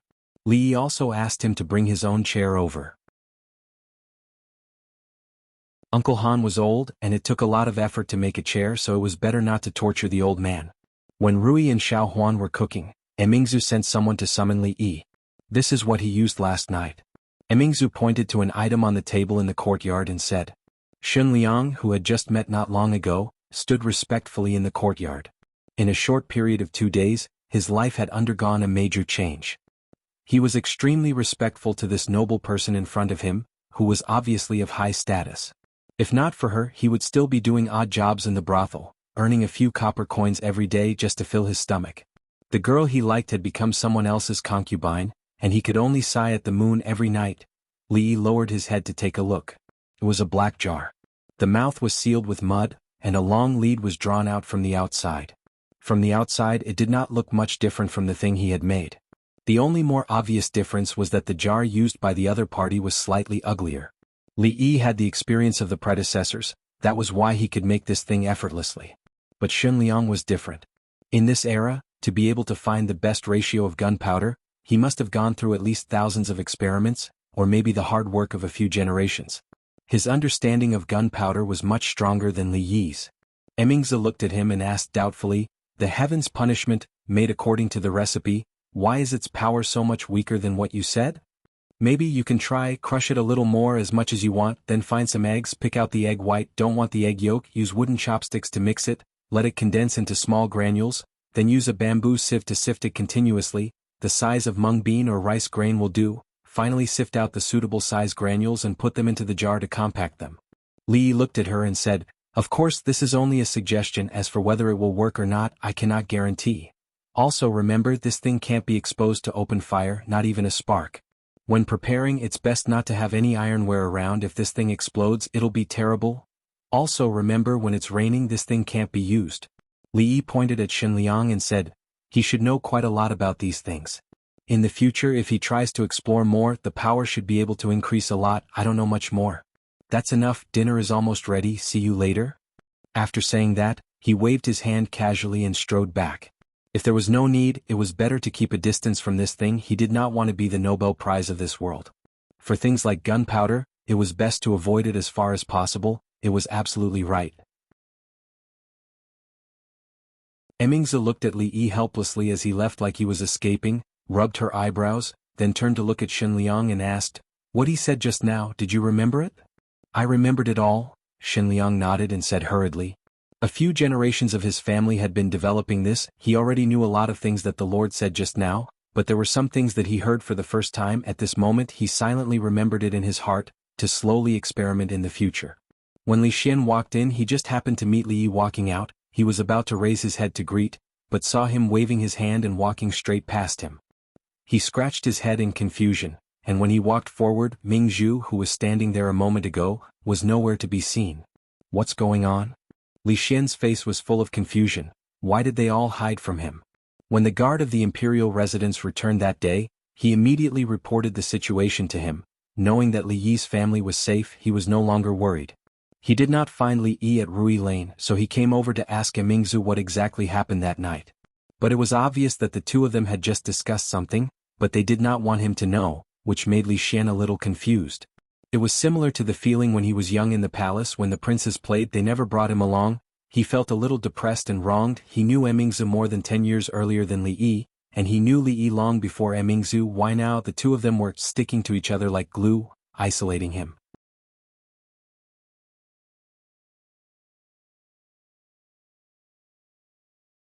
Chapter 243. Li Yi did not intend to isolate Li Xian at all. It was much easier to deal with the stubborn Li Xian than with the princess. Gunpowder was too sensitive. Ordinary people were not allowed to touch it, not even the nobles other than the emperor. It was for his own good. The fewer people involved in this matter, the better. It was better for Li Xian to stay out of it. When he came back, the meal was ready. Xiao Huan was about to send a portion to second great uncle. Second great uncle was the oldest lonely old man in the village. No one had ever heard of him having a son or a daughter. In the past, all the families in the village took turns to send food to him every day. "I'll go. You go wash your hands and get ready for dinner." Li Yi saw that she was still wearing an apron. He picked up the wooden food box and walked to the opposite yard. The door was not closed. It was pushed open with a gentle push. Second great uncle was napping in the rocking chair in the yard as usual. Li Yi often saw him sitting on the chair at the door and basking in the sun. Occasionally he would walk around the village with his walking stick and then come back to continue basking in the sun.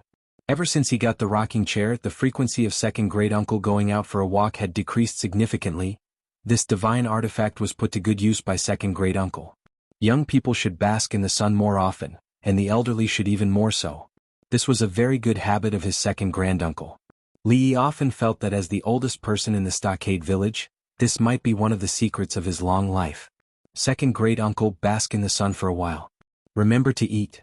Li Yi put the food box on a stone stool. He patted second great-uncle's shoulder gently and turned to walk out the door. On the rocking chair, the old man's half-closed eyes slowly opened. Just as Li Yi was about to walk out, a voice reached his ears. "Wait a minute." He turned his head and saw the old man struggling to get up from the chair. "Second great-uncle, is there anything else?" Li Yi stood there and asked. He did not know what the old man wanted to say. Rui and the others were still waiting for him at home for dinner. Second granduncle raised his hand and waved at him. Although Li Yi was puzzled, he still walked over. "Tsk, your body is still too weak." Second great-uncle looked up at him and shook his head. Li Yi couldn't figure out the meaning behind his second great-uncle's words. Did he call him over just to say that his body was weak? If one were to say who was weak, it should be him, right? While he was thinking about this, second great-uncle had already straightened his body with the help of his walking stick. He patted his shoulder with his other hand. Li Yi didn't dodge. He knew that second great-uncle liked to pat people's shoulders. Anyway, he wouldn't use much strength. The next moment, a huge force came from his shoulder. He almost lost his balance and fell to the ground. Remember this force in your body and slowly try to guide it. Although your aptitude is not good, as long as you practice hard, in a few years, you won't be bullied outside. Second great-uncle murmured.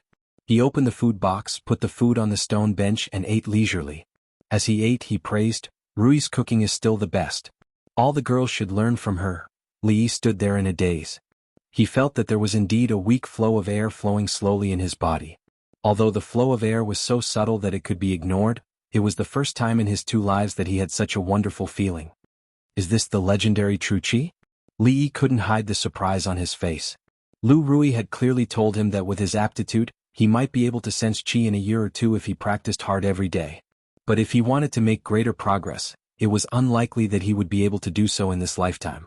Therefore, Li Yi's dream of becoming a peerless master and dominating the martial arts world had been put on hold for a long time. He didn't have too much hope. He thought that if he were to do dangerous things in the future, he could take her with him. Wouldn't everything be solved? However, comforting him was one thing. He finally had the possibility to realize his childhood dream, but the fire of hope that had just been ignited was ruthlessly extinguished by Mississippi Lu. How could he not be disappointed and depressed? At this moment, when he felt the flow of air, an unprecedented feeling of power filled his body. Li Yi couldn't help but feel a little excited. As the saying goes, old ginger is spicier. He couldn't wait to hug second great-uncle's old face and kiss it a few times. But after looking down, he resisted the urge. At this moment, the old man seemed to think of something. He put down his chopsticks and said, "Although it's a shortcut, it seems that there are some disadvantages to doing this." "What exactly is it?" "I can't remember." He waved his hand and said, "Forget it, let's not think about it. It's not a big deal. At most, I'll be possessed by the devil and be injured or disabled. There's no danger to my life." The smile on Li Yi's face froze. He had an urge to jump up and curse. What side effects? Why didn't he mention it before patting his shoulder? If he knew that this thing could cause people to be possessed by the devil and become disabled, he wouldn't have taken the risk no matter what. Why did he pat her without her permission? What if he damaged her? Of course, he wanted to become a master like Mississippi Lu, but it would be meaningless if a master was injured or disabled. At this moment, second great-uncle patted his head and said, "It doesn't seem that serious." "Alright, I remember now. Before achieving great success in martial arts, you must maintain your virginity. Otherwise, the day you lose your virginity will be the day you die." "Is that so?" Li Yi rushed out of the door and didn't dare to listen anymore. He was worried that this old man would scare him and give him a heart problem. He was also worried that he couldn't help but fight with him. It didn't matter whether he could beat him or not. If he listened to him for a while longer, he might die of anger.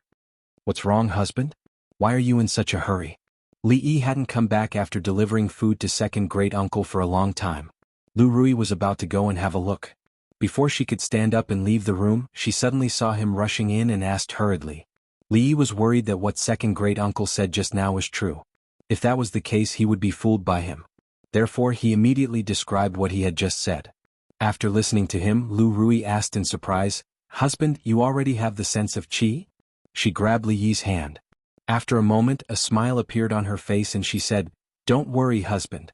I've been practicing martial arts for a long time. Even without second great-uncle, I'm afraid that I will have the sense of qi in a few months. Second great-uncle just helped you shorten the time by a few months." In fact, she had thought of this before, but after all, she had just stepped into the supreme power realm. If she forced him to break through like this, she was afraid that it would be dangerous, so she had never mentioned it. Really? Li Yi breathed a sigh of relief. Rui's words were very credible. Lu Rui nodded with a smile. Then is second great-uncle talking nonsense about not consummating the marriage before reaching the advanced kung fu? This was the question that Li Yi was most concerned about. Although this kind of kung fu exists, it is very rare in the whole martial arts world. Lu Rui looked at him and said, "The mental cultivation method that you practice will not affect you even if you consummate the marriage. You don't have to take second great-uncle's words seriously." She was talking about the truth, but after she finished, she felt that the atmosphere in the room suddenly became a little strange when she said it. Xiao Huan's pretty face was red, and she just lowered her head to eat. Rui's expression was strange, and a faint blush could be seen on her face. She finally understood something, and her face was also a little red. After hearing Rui's explanation, Li Yi was finally relieved. Second great-uncle was so disrespectful that he scared him so much. Next time when she sent him food, he would specially choose dishes that he didn't like. He walked to the dining table and sat down. He picked up the chopsticks, looked up and asked in confusion, "Xiao Huan, why are you blushing?" Then he turned to look at Lu Rui, who was still standing at the door, and said, "Why are you still standing there? Come and eat."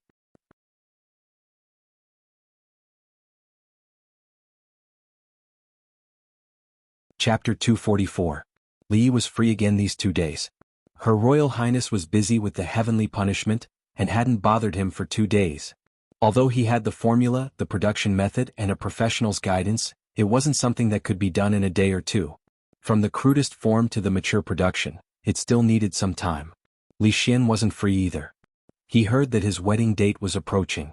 Although as the crown prince, everything related to the wedding would be arranged by someone else, he was the one getting married. Prince Ning probably wouldn't allow him to wander outside all day. As for Wan Ruoqing, he only went to see her once. The progress was smooth.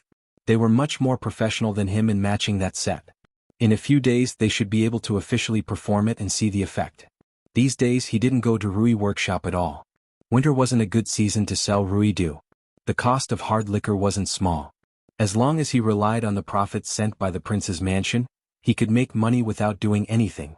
Perhaps it was because the prince's mansion did not lack this little bit of money, or perhaps it was because they disdained these commoners, or perhaps it was because of their relationship with the crown prince that they never did anything in business. Thus, this income had never been a problem. In general, he was in a good mood these days. In addition, he finally had a breakthrough in martial arts. The airflow in his body, which was thinner than a strand of hair, was played by Li Yi happily. He once tried to move the airflow to his hand. Although it didn't move when he chopped a table, it wasn't a problem for him to chop a thin board. He didn't want to become as powerful as Rui immediately, nor did he want to catch up with Mississippi Lu. Li Yi didn't want to compare himself with them. When he saw Fang coming in from outside, a flash of light suddenly appeared in front of his eyes. "Young master, what's wrong?" As soon as Fang came in, he saw Li Yi waving at him. He had some expectations in his heart and immediately walked over.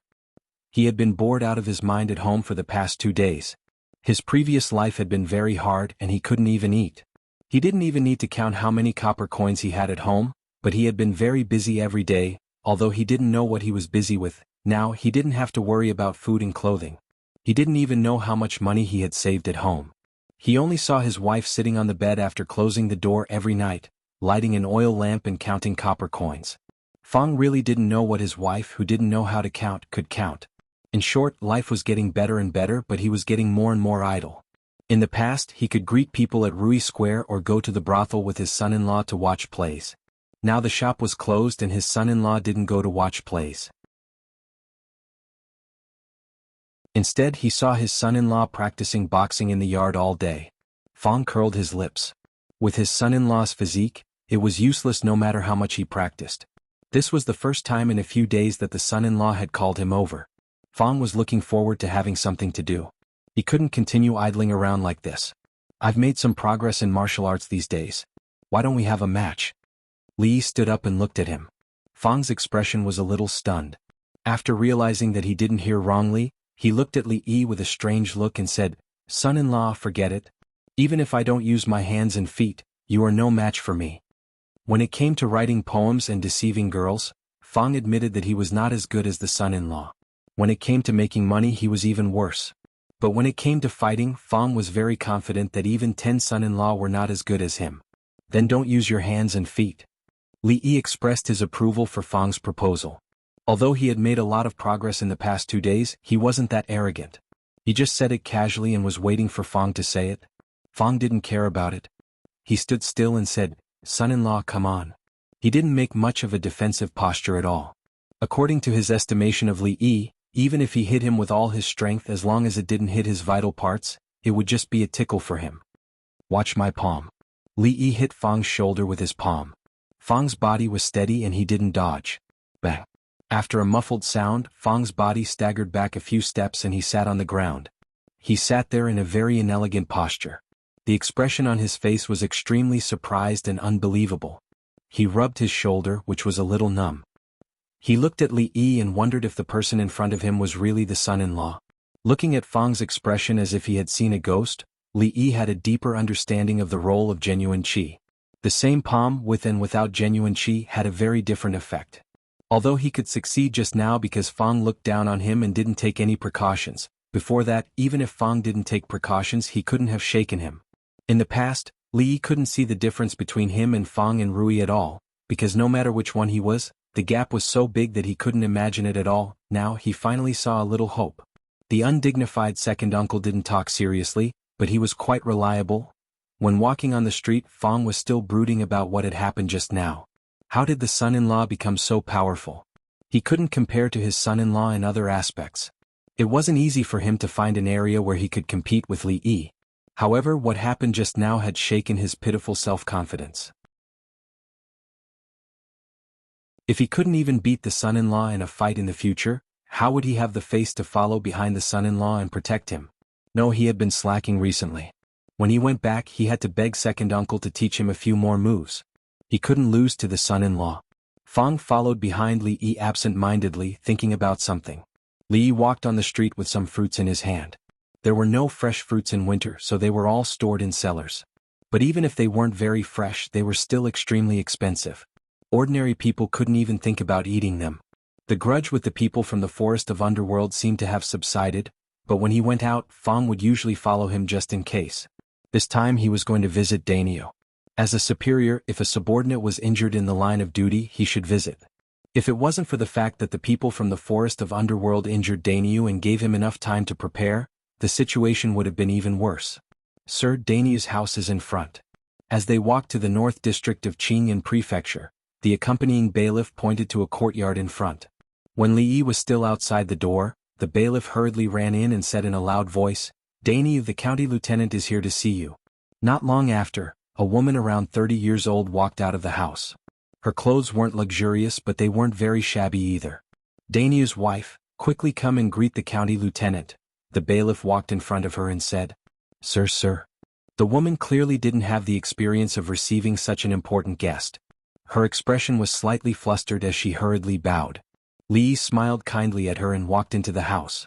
He saw Dainio struggling to sit up on the bed. "Quickly lie down." Li Yi strode over and pushed him back down. He placed the things in his hands on the table. There were 2 children in the house. The little girl looked to be around 10 years old while the boy was around 7 or 8. He didn't know how to greet people and just stared blankly at the fruits on the table and swallowed his saliva. Although the pears were wilted, they rarely ate seasonal fruits in the past. If it was winter, they wouldn't even think about it. "Sir, this?"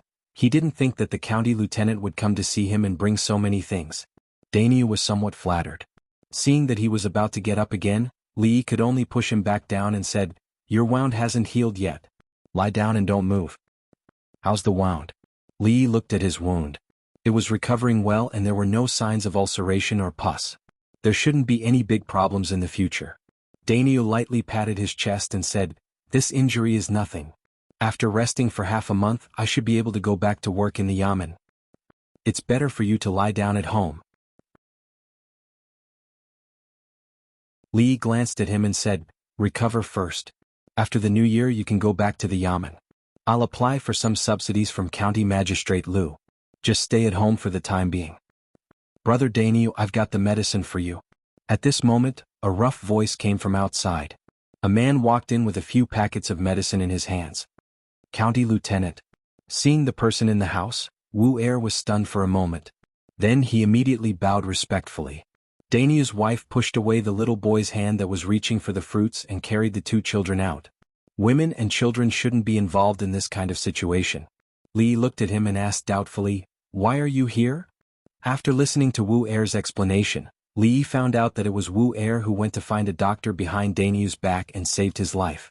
After Daniu woke up, he insisted on becoming sworn brothers with him. Wu Er saw that Daniu was so forthright and they had similar interests, so he agreed. These few days, Daniu had been resting in bed. It was inconvenient for a woman to manage the house alone. As a brother, Wu Er would help whenever he could. He had just gone to the medicine store to buy medicine for Wu Er and met Li here when he came back. Wu Er came at the right time. Li was actually planning to look for him. After giving Daniu a few words of encouragement, Li left Daniu's house with Fang and Wu Er. "Are you very familiar with the Jianghu?" Li looked at Wu Er and asked. Wu Er nodded and said, "My elder brother often goes out as a bodyguard and can be considered a Jianghu person. Sometimes I also go out with my elder brother, so I'm not unfamiliar with the Jianghu." A smile appeared on Li's face. He looked at Wu Er and said, "Senior Han and Officer Zhao that you mentioned last time, tell me more about them." Seeing the smile on his son-in-law's face, Fang could not help but shiver. He inexplicably felt a chill from the bottom of his heart. Someone is going to be unlucky again? The person in front of him was not only the county lieutenant but also Wu Er's benefactor. Naturally, he would tell him everything he knew. In fact, since a few days ago when he came out of the medicine store, Wu Er had been thinking about the whole thing. These few days he specially inquired about the whole thing. Of course, he did not find out that the woman in the Willow Leaf village was the county lieutenant's wife. He only faintly guessed that the county lieutenant should have an unusual relationship with her. He immediately sorted out his thoughts and then said, "Senior Han's real name is Han Dazhong. He has been famous for a long time and is not weak. In the Jianghu, whether it is the underworld tyrants or the righteous swordsmen, they all respect him and call him Senior Han. I heard that when he was young he was also a ruthless character and had an illustrious reputation in the Jianghu." Later he retired from the Jianghu and took in many disciples. He started a bodyguard and goods business. These years he has grown stronger and his power is not to be underestimated. I also heard that Senior Han has married many concubines over the years, but he has never had a child. There are rumors that he has some problems in that area, but I don't know if it is true or not. Wu Er obviously spent a lot of time in this area. He was very familiar with Senior Han's past and even talked about some uncertain rumors in the Jianghu. As for Officer Zhao, not many people in the Qing'an prefecture have heard of him, but he is very famous in Chuzhou. His family's wealth is more than 1,000,000. I heard that he is a generous person and often invites the underworld tyrants in Chuzhou to feasts. He has made a lot of friends. These years his business has become bigger and bigger. I am afraid that he has used a lot of dirty tricks. Anhe County was under the jurisdiction of the Qing'an prefecture. It was located at the border between the Qing'an prefecture and Chuzhou. In Anhe County, many people might not have heard of the Anhe County magistrate, but when it came to the Four Seas escort agency, even a child would know about it. After all, although the county magistrate was an official, he was still an outsider. The Han family's Four Seas escort agency had been operating in Anhe County for nearly 20 years and had long become a local tyrant. Even the county magistrate had to be courteous when he met the master of the Han family. After all, without the Han family's support, it would undoubtedly be much more difficult for the county magistrate to carry out his orders in Anhe County. In the main residence of the Han clan in Anhe County, when a young man in his 20s walked into the central hall, a man in his 50s with gray hair on both sides of his temples and a sharp gaze was sitting in the hall. He appeared to be quite spirited. The man in the hall was the master of the Han family, Han Dazhong. He had single-handedly founded the Four Seas escort agency and had a high status in the Jianghu. Most people in the Jianghu had to respectfully address him as Senior Han when they saw him. The young man walked to the front of the hall and cupped his hands respectfully. "Master, it has been confirmed that Zhu Tufu, Chui Yen, and the others are all dead. To kill Chui Yen and the others they must have paid a huge price. I didn't expect that the government would go to this extent for that woman." The master of the Han family's face was gloomy as he said, "To encircle them, they must have mobilized the troops stationed in the city. That woman has such power. Forget it, forget it. It's not good to have another conflict with her. I can only avenge my son in the future." The master of the Han family waved his hand and said, "Spread the word that what happened before was a misunderstanding between me and that woman. Tell them not to have any designs on that woman. Yes, master. I will go immediately. The young man slowly retreated after saying that.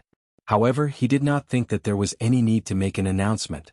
Dozens of heroes of the Jianghu had been defeated by that woman. Who would have the guts to cause trouble for her?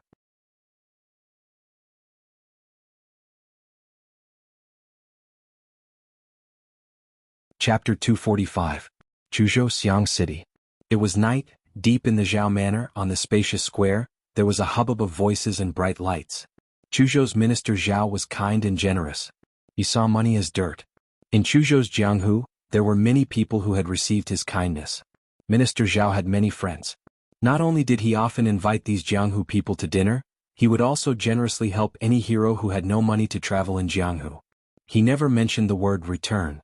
In the eyes of these Jianghu people, this was a sign of great righteousness. Many people recognized him as a friend. Speaking of which, it was strange. Although they spent a lot of money every day, the Zhao family's business was getting better and bigger. Those who didn't know would probably sigh at Squire Zhao's business skills, but those who really knew the inside story would mostly spit on him and disdain his dirty tricks behind the scenes. At this time, deep in the Zhao Manor, a dozen Jianghu men were talking and laughing, drinking to their heart's content. From time to time, the servants of the Zhao family would serve them good wine and food. Surrounded by the crowd was a man with a goatee and a shrewd face. The man had a pair of triangular eyes and wore a minister's uniform. He didn't look outstanding. Even though he didn't dare say he was the best in Chuzhou and Xiang City, no matter if it was a Jianghu person or a government official, who didn't know this was the good benefactor Minister Zhao. Brother Zhao, it's my fault this time. I couldn't do my job well for you. I'll drink to punish myself. I hope you won't blame me. It's a cold night, but there's a man wearing only a short-sleeved shirt, the muscles on his arms bulging.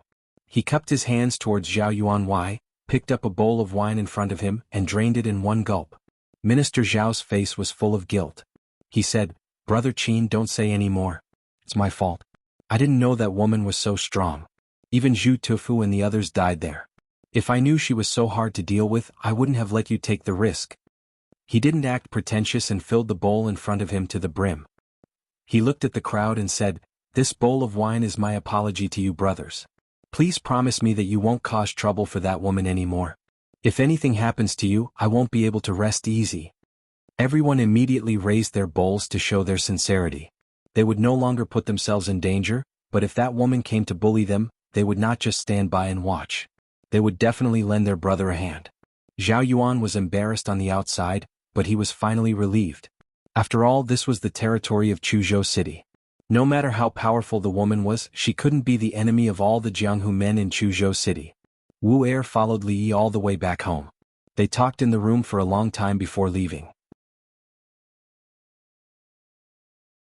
When he left, he still had a puzzled look on his face. His puzzlement stemmed from the task that the county commandant had just given him. However, it was only a slight effort. Since he couldn't figure out the county commandant's intention, he didn't need to think about it anymore. He just needed to do as he was told. Senior Han, Squire Zhao. Li Yi muttered these two names as he walked out of the room. These few days he finally had some free time. If there was a grudge, there was a grudge, there was a grudge. Xiao Huan was washing clothes in the yard. Li Yi had just changed out of them this morning. Although the weather was good, the temperature of the water was very low. The young maidservant rubbed her hands a few times and blew on them twice. When Li Yi walked closer, he saw that her hands had turned blue from the cold. Don't wash them, don't wash them. Why don't you add some hot water before washing them? Li Yi's heart ached as he held her hands. Her hands were so cold that even Li Yi couldn't stand it. Young master, it's okay. It will be done in a while. The servant girl's heart was filled with joy as her hands were no longer cold. However, her face was red. Li Yi reached out his hand and tapped her head. He said, Listen to young master and go back to your room to warm up. It won't be good if you get frostbite. When Li Yi was young, he had frostbite every year. It was painful and itchy. His hands were swollen like steamed buns. He had to be fed by his mother spoon by spoon. Later, he met an old Chinese medicine doctor who gave him a folk prescription. After that, he never had it again. However, he didn't want to relive that feeling in his life. Xiao Huan was chased into the room to warm herself by the fire. If her slender and white hands got frostbite, he couldn't bear it. He reached out to test the water temperature in the basin. He couldn't help shivering and immediately put his hands back. Thinking that Xiao Huan washed clothes in such a temperature every day, his heart was even more distressed. The silly girl didn't even bear to use hot water. He didn't know how she survived the previous winter. Enduring the cold water and rubbing the clothes, he thought that the temperature had dropped a bit these days. It was still a bit cold to sleep with 2 blankets at night. It was time to think of a way to improve her living environment. After rubbing the clothes and washing them, his hands were too cold. After a while, he took them out of the water and wrung them out to dry in the courtyard. Looking out through the courtyard gate, old Fong and a few other men were squatting under a tree, talking about something with their saliva flying everywhere. These days, Fong had complained to him more than once that he was almost bored out of his mind. It seemed that he had to find some work for him to do to satisfy his requirements. Under a big tree not far from the door, Fong was telling the men the story of the return of the Condor heroes. When the son-in-law was telling this story to the second miss, he had heard a few parts of it.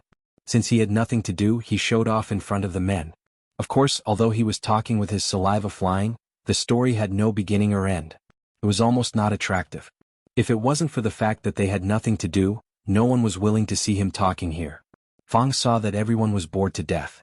2 of them even dozed off. He couldn't help but feel annoyed. They were both telling stories. Why could the son-in-law do it but he couldn't? He was determined to compete with the son-in-law. With a turn of his eyes, the story immediately changed. Through the door, the man heard a rustling sound in the next room, mixed with the sound of water and a woman's thin moaning. The sound was getting louder. Then he heard the creaking of the bed and a man's heavy breathing. When this wonderful story was told, the crowd immediately became excited. The 2 men who were about to doze off stopped immediately. As if they had been injected with chicken blood, they stretched their necks and waited for old Fong to continue. The other men were not calm either. Their distracted attention was pulled back to the conversation. They were all illiterate men. Usually they told dirty jokes in extremely vulgar language. Fong and Li Yi had stayed in the brothel for a long time and learned a few tricks from the old storyteller. In an instant, these men's breathing became heavy. Fong couldn't hide the complacency on his face. A bunch of idiots. He only used a little bit of skill to make them so excited. They were really country bumpkins who had never seen the world. But he didn't stop talking. He continued. The man was excited and put his ear to the door. He only heard a creaking sound. Who knew that the door wasn't closed tightly? It was suddenly opened by the man. The man was stunned and saw inside the room. When old Fong said that, he stopped. The few men were just getting excited and their ears turned red. They hurriedly urged, "What's wrong with seeing the house? Hurry up and tell us." I saw a man sitting on the bed in the room. A woman was washing his feet on the ground. Her movements were fast and the sound of water splashing. Fong's face turned serious. He stood up and looked at Li Yi, who was standing behind the men and looking at him with his hands folded. He said with a smile, "Son-in-law, why are you here?"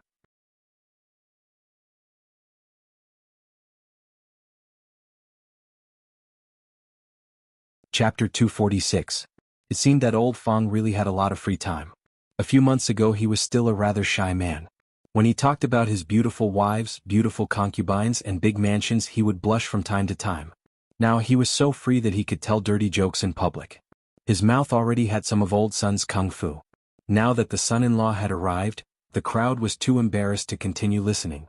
They chuckled and scattered like birds and beasts, thinking to themselves that they had to pick a good time to call old Fong out for a chat. "Son-in-law, what's the matter?" Fong looked serious and became an upright man again. Li nodded. There was indeed something. Even if there was nothing, he had to find something for him to do. How could such a good person be so free? Fong and a few men went up the mountain to cut bamboo. Although they didn't know why the son-in-law asked them to cut bamboo, it was much more interesting than staying at home and telling dirty jokes. Li went to the street with Rui. Since Fong wasn't there, Rui temporarily acted as his bodyguard. Other people were the personal bodyguards of beautiful presidents, but she was the bodyguard of the county lieutenant's beautiful sister-in-law. She had a face that people didn't dare to get close to. Before people got close, she would cast a cold glance at them and they wouldn't dare to get close anymore. In the future, she would definitely be like an iceberg president. With her by his side, he would be as safe as he could be. Of course, those who wanted to get close were mostly men, and their target wasn't Li Yi. "May I ask what this is, young master?" In a shop that specialized in red clay stoves, the old craftsman moved closer and looked at a few pieces of paper on the table. There were a bunch of pictures on the paper, and the old craftsman didn't understand them. The red clay stove that they used to eat hot pot at home was bought here. The old craftsman's skills were good. After using it for so long, there hadn't been any quality problems. When he planned to make a honeycomb briquette stove, he immediately thought of this place. In the winter it was necessary to have a good stove. Li planned to make a few more stoves and put one in every room. It was convenient to use water and they wouldn't feel cold when they slept at night. This picture is from the front, this picture is from the top, and this picture is what it looks like from the inside. After spending a few minutes to teach the old craftsman how to look at the three-dimensional and cross-sectional views, the old man's eyes lit up and he was full of praises. This is a good idea, this is a good idea. The old craftsman had worked his whole life and was very experienced. Soon he could read the picture correctly. A few simple blueprints appeared in his mind as he looked at them from top to bottom, left to right. Although the drawing on the paper looked a little different from the stove in the shop, it was definitely a stove. The old man looked away from the drawing and said, "Young master, you want a stove, right? There are so many in the shop, big and small. You can choose one, there is no need to remake it." Li smiled and said, "My stove has some special uses. I'll make it according to this diagram. There shouldn't be a problem, right?" The old craftsman was puzzled. Apart from cooking tea, what other special uses did the stove have? Besides, the drawing on the paper only seemed to have an extra ear compared to a normal stove. But since it was a customer's request, he didn't need to ask too much. "No problem, it will be done by tomorrow. Where is your residence? I will send someone to deliver it." After discussing the price with the old craftsman, Li Yi and Rui walked out of the shop. Now that they had a stove, they would find a way to get some honeycomb briquettes to make it warmer this winter. Fang and the others quickly came back with chopped pillars. Each of them carried a bundle on their shoulders. According to Li Yi's instructions, they opened the joints in the bamboo so that they could see from one side to the other. Fang resisted the urge to ask Li Yi what it was for. It would make him look ignorant if he asked too much. He would see it with his own eyes one day. The old craftsman was very fast. The apprentices in the shop loosened the things the next day. Because this young master had given them a lot of money, the few of them had to work for an entire night before they could finish it before dawn. Fang saw his son-in-law put the hollowed bamboo on the ear of the stove. He connected another section and made a hole in the window. The other end of the bamboo stretched out from the hole. The charcoal fire burned quickly. After a while the room became warmer. More importantly, Fang stayed in the room for a long time, but he didn't feel dizzy or smell the charcoal. They also had a stove at home, but they only used it when eating hot pot. When they ate, they had to open the window and the door. Otherwise, they would feel dizzy after a long time, and their body would not have any strength. Zhu Zi had been complaining about the cold at home for the past 2 days. It was not enough to cover 2 quilts at night. He was annoyed by it. When he came out just now, he even kicked his butt. This child only lived a good life for a few days, but he had already forgotten all the hardships he had suffered before. In the winter of the past few years, how could there be 2 quilts for him to cover himself? The weather in the mountains was much colder than in the city, but didn't he still survive? Of course, he didn't dare to light the stove in the house at night. That thing couldn't be used at night. Every winter there would be people who lit the stove and quietly died in their house. After falling asleep, they never woke up again. After staying in the room for a while, he felt that it was getting warmer and warmer. After he didn't feel any discomfort, he ran outside. There was still quite a lot of bamboo left, so he decided to go cut some more and make something like this for his own house. He knew the shop assistants who had just delivered the stove. He had bought a stove from that shop before, so he would go to their shop later and ask them to make one that was exactly the same as his son-in-law's. It was his own child. It was fine to kick him, but it was also distressing for him to keep freezing. With this thing, if this brat still complained of being cold, he would have to kick him again. "Son-in-law, the room is much warmer." Xiao Huan no longer rubbed her hands. The copper pot on the stove was steaming, and the water inside was always hot. Son-in-law said that he would use this water to wash his face and wash his clothes in the future. The room became warmer, and he wouldn't feel cold in eldest Miss' arms when he slept at night. Thinking of these things, her eyes narrowed into a crescent. In the entire prefectural city, only her house had this thing. Son-in-law's ability was really great. This damn weather, it snows just like that. It's so cold. Late at night, the cold wind whistled in the mountains. A few figures pushed open the door of the abandoned temple in the mountains. They shook off the snow on their shoulders. The cold wind mixed with the snow poured in from the outside. They hurriedly turned back and closed the door again. In an instant, their bodies felt a lot warmer.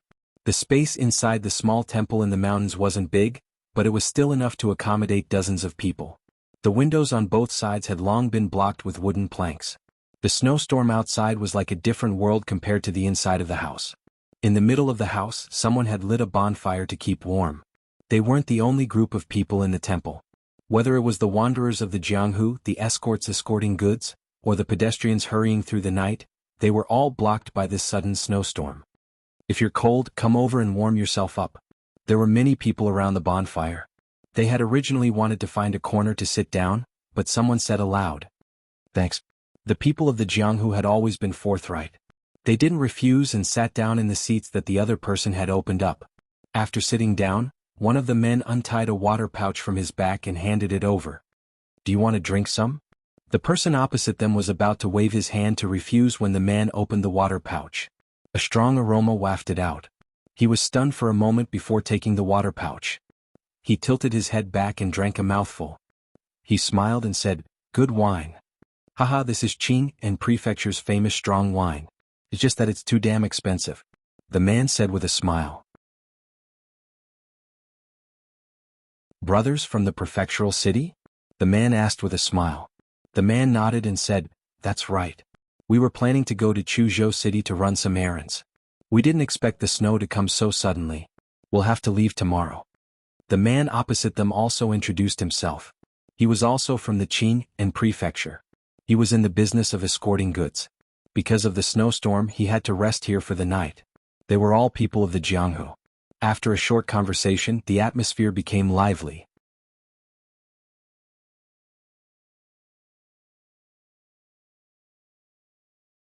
Chapter 247. For these people who often traveled the Jianghu, they were all brothers within the 4 seas. Most of them were forthright. After all, everyone had their fair share of difficulties. It was necessary to make friends. The fire was burning brightly. Someone brought some firewood from the corner and added it. The temperature in the room rose a few degrees. The Jianghu people talked about the Jianghu. After a few sips of strong alcohol to warm themselves up, they started to talk. "It's not easy to transport goods on a snowy day. Where are you going, Brother Wu?" The man took a few sips and sealed the pouch. This thing was expensive. If it weren't for the fact that he got along well with Brother Wu, he wouldn't have taken it out. After the short conversation just now, he already knew that the brother opposite him was called Wu Da, and that he worked as an escort to transport goods for a living. Tonight, he was also delayed by the sudden snowstorm on the road. "Chuzhou," Wu said with a smile. "Not far." The man continued to talk about this topic. Although the escort business was arduous and had a certain amount of risk, compared to other jobs, the rewards were still very considerable. "Haha, it's just enough to make ends meet." Wu laughed and said, "It's just to make a living. The 4 Seas escort agency has taken all the big jobs. We can only pick up the ones they don't want. We don't make much money on a single trip."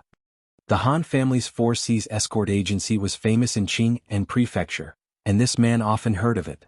Thinking of a rumor he had heard a few days ago, he asked in confusion, "I heard that Senior Han of the 4 Seas escort agency issued a must-kill order against a woman a few days ago.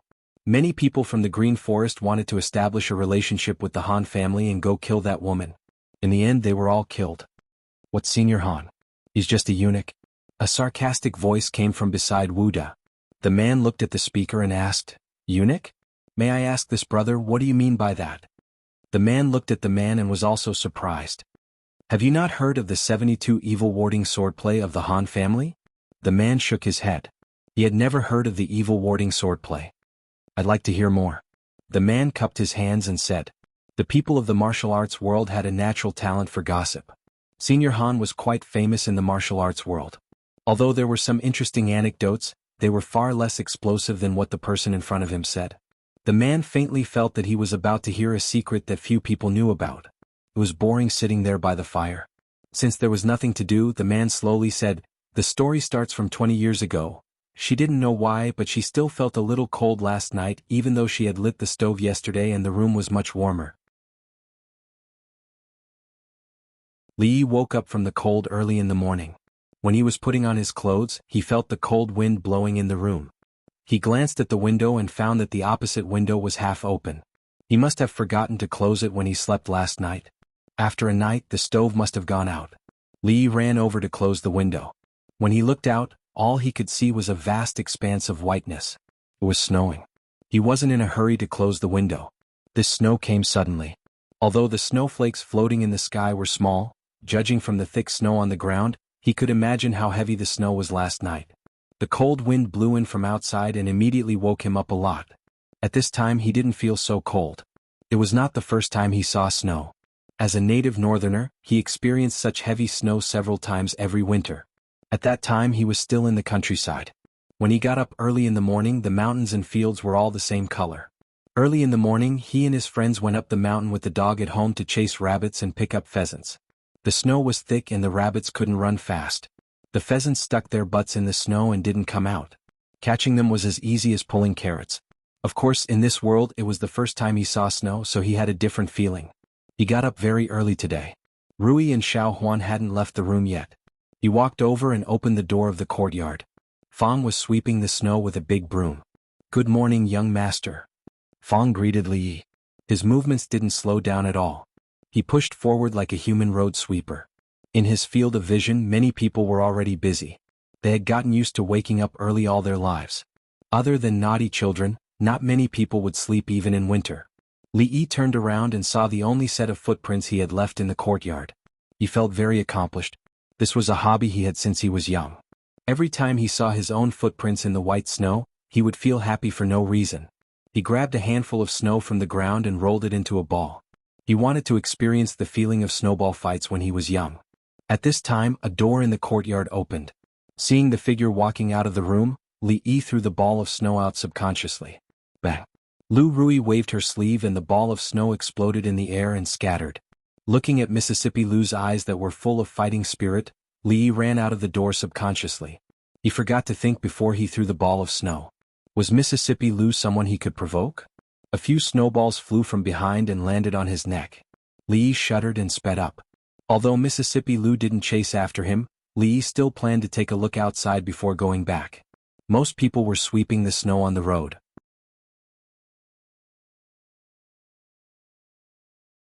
Not only in front of their house, but all the snow in their houses was swept to the roadside. A few naughty children who woke up early were already high. Snowballs flew everywhere. They didn't get angry even when they hit their heads. They grabbed a handful of snow from the roadside and threw it back. Not long after, their clothes were wet from the inside out. They stood by the roadside and shivered like a sieve. If he was seen by the adults, they would kick him a few times and drag him back home by the ear. He had to quickly change into a set of dry clothes. If he caught a cold, the cost of medicine was a small matter. If he were to fall ill, he would suffer for the rest of his life. After a few cries, the naughty children could not be seen outside. Li Yi strolled around and returned to his house. The snow in the courtyard had been swept into a pile. Xiao Huan was squatting on the ground and making a snowman. Mississippi Lu's snowman was already done. Li Yi took a while to distinguish it and vaguely recognized a human shape. Li Yi laughed. Under Mississippi Lu's unfriendly gaze, he took a few wooden shovels from the kitchen and walked to another pile of snow on the opposite side. He patted the pile of snow twice and made a rough shape.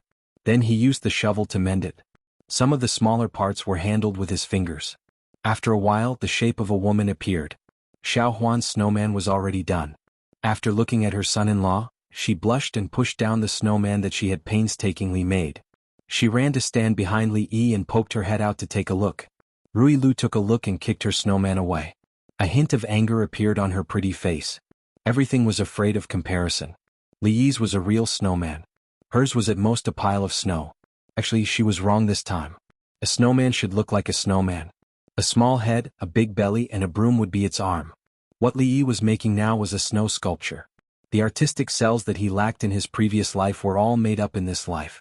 There were a lot of books on ice and snow sculpture in the library. After digesting a few books, making this thing was like drawing and writing. It was full of skill points and not difficult. In less than an hour, a snow sculpture that was half the height of a person was made. Time was limited and many details could not be perfect. However, it was the first time that Xiao Huan and Lu Rui saw someone who could make such a lifelike figure with snow. The woman stood there with a sword in her hand. Even the expression on her face could be seen clearly. She was like a miniature version of Second Mississippi. Xiao Huan looked at Second Miss and was a little envious. It would be great if her son-in-law could make a Xiao Huan. Of course, it would be even better if he could make a Big Miss. Lu Rui was no longer angry. Putting aside his intentions, she liked this snowman very much.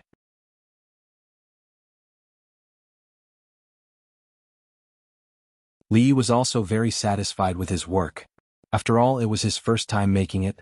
This level was already very good. After looking up and down for a while, he suddenly smashed the snow sculpture with his palm.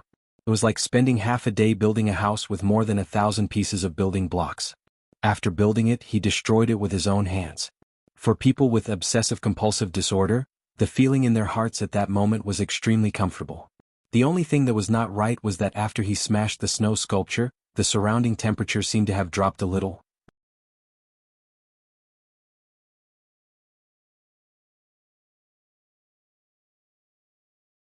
Chapter 248. Fang walked out of the house gloomily and wiped his face. There was only a little bit of ash on his face, but it was immediately smeared evenly. His skin, which was not very fair, became 3 shades darker. Last night's snowfall was too sudden. Not to mention the pillars, even he himself was freezing. Fortunately, the craftsman had brought the stove over. He wanted to install it immediately. Once the charcoal fire was lit, the house would be warm immediately. In the end, he hugged the 2 bamboos and pieced them together for a long time, but he still couldn't make it like the son-in-law's house.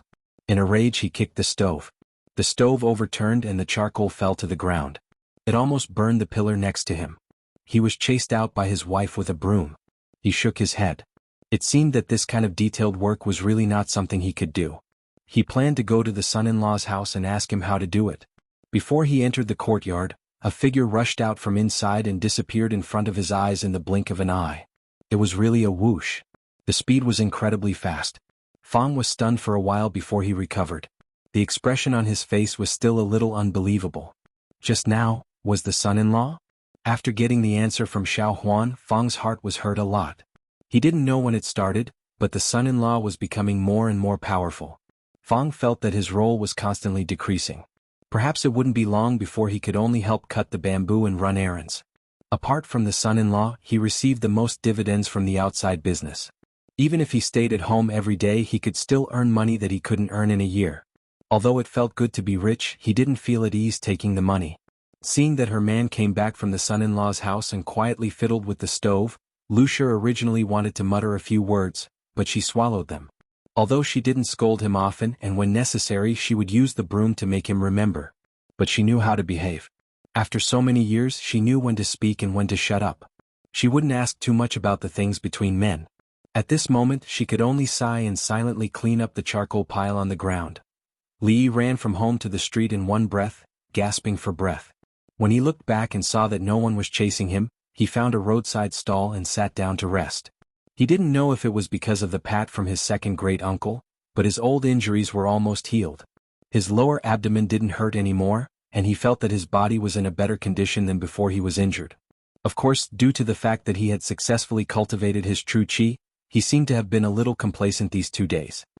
He had been too cocky in front of Mississippi Lu.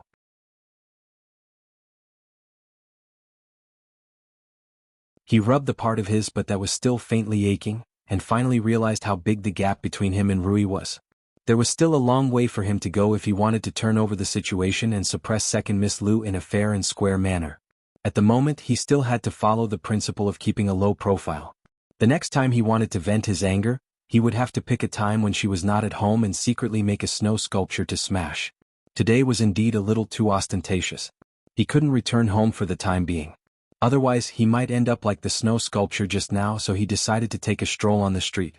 It snowed heavily last night, but there wasn't much snow on the main roads of the prefectural city. There was no need for the officials to supervise. Before the sun rose, people started to get up and sweep the snow in front of their houses to the roadside. The shops were even more active. After all, they still had to do business on a snowy day. Life wasn't easy, and one less day of business meant one more day of loss. At this moment, there were no more snowflakes falling from the sky, and there were fewer people on the streets than usual. In such cold weather, the best choice was to stay at home and not go out. He passed by the place that sold breakfast and bought 2 steaming hot steamed buns. The steamed buns here were said to have been sold for decades. The skin was thin and the filling was plentiful. The taste was also passable. After eating the 2 steamed buns, he no longer felt hungry. There weren't many people in the shops along the way, but there were a few customers in the taverns. They were the only taverns in the prefectural city that sold hard liquor. The boss behind them was Prince Ning Fu, and it was the source of more than 90% of the family's income. As he strolled into a tiled house. No matter what time it was, there was no lack of people here. There were tea houses, taverns, brothels, and customers coming in and out. It was very lively. A few temporary brothels had collapsed under the weight of the heavy snow. The performers who relied on the brothels to make a living were cleaning up the scene. It seemed that they hadn't put much effort into building the sheds. Although they weren't sturdy, they weren't so fragile. The larger brothels didn't have this problem. When Li Yi pushed open the door and walked in, the storyteller old man's son was directing the people to rehearse Painted Skin. It would be performed in 2 days, and it was related to whether or not they would be able to eat in the future. They had to get out of bed before the sun rose, and they couldn't go back until very late. However, no one had any complaints. "Young master, you're here. Miss One isn't here right now. I'll go get her immediately." Old man's son saw Li Yi and immediately ran over, smiling. After reading the follow-up storybook, his attitude towards Li Yi became even better. No need, no need. Li Yi waved his hand. He just came to have a look on the way. The old man seemed to think of something. He took out a small cloth bag from his bosom which looked bulging and heavy. He said, "Young master, take this money. I asked some old friends to tell the Jianghu story you told last time. As expected, it's very popular among the Jianghu people. They sent this money here yesterday." Li Yi waved his hand again and said, "Give the money to Miss Wan. The brothels will open again, and the expenses will definitely be a lot. You keep this money." Hearing this, old man's son didn't say anything more. They really needed a lot of money these days. Old man's son was puzzled that Li Yi asked him to spread the good story through his friends, who were also storytellers. Most people in Jianghu were generous. Most of them gathered in the brothels outside the city. They were generous and liked to hear about the Jianghu. They would not be stingy with money when they heard it. It was a pity that they didn't keep a good story for themselves. At least they could exchange it for some money. It was a pity that Li gave it away for nothing. It was all money. Old man's son couldn't figure out Li Yi's intention, so he didn't think about it. It was not something he should worry about. He sent him out of the brothels and went back to urge those people to hurry up and rehearse. "Hey old man, go on. What is the 72 evil warding swordsmanship exactly?" In a temporary shack at the foot of the city wall, a man threw a small piece of silver into the jar in front of him and urged. The shack was not big, but there were many people inside. Most of them looked travel-worn. It was obvious that they were people who often traveled outside. After the man urged him to continue, the rest of the people also urged the old man to continue speaking with interest. Although the old man was old, he still had some eyesight. When he saw a flash of silver light into the jar, the wrinkles on his face bloomed like chrysanthemums. He cleared his throat and continued. "The 72 evil warding swordsmanship of the Han family is really amazing. It is a legendary first-class swordsmanship, but few people know about it. First, this swordsmanship is never taught to outsiders. Second, the swordsmanship is fast and strange. No one outside knows the name of the swordsmanship. They only know that the swordsmanship is extremely fast and has reached an unimaginable level."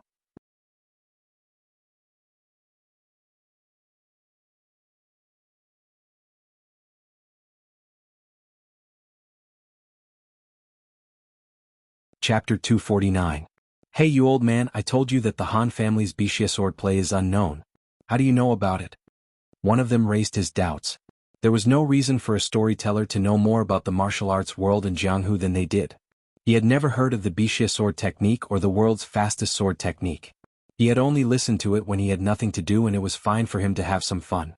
However, if it had anything to do with the real martial arts world, then it would be nonsense. Just as he raised his doubts, someone slapped him on the head. A tall man scolded, "Listen to the story. You talk too much." "Yes, old man, hurry up and continue. There have been such rumors in Jianghu these days. I heard that the Han family's Wuxia swordplay is invincible. I thought it was just a baseless rumor. I didn't expect." Another person exclaimed. Everyone looked over. "Really? There's such a thing? This brother is right. I heard someone mention it the day before yesterday." The few people who were listening to this story as a way to relieve their boredom were instantly shocked. Although there were many rumors in the Jianghu, if there was no basis, the rumors would collapse on their own and not spread widely. Could it be that the Han family's Wuxia swordplay was real? They heard that the Han family's disciples all use swords. The Han family's leader, Han Dazhong, was also known as the fast sword. In Jianghu, the more they thought about it, the more they felt that it was possible. This time no one rushed the old man. The few people of Jianghu gathered together and exchanged what they knew. The best swordplay in the world? Isn't that too exaggerated? If the Han family really had such a supreme martial art, wouldn't they have dominated Jianghu a long time ago? I heard that to learn this Wuxia swordplay, there is a prerequisite. A voice paused and said, to learn this skill one must first castrate himself. Rumor has it that in the entire Han family, only the current leader has mastered the Wuxia swordplay. Castrate himself?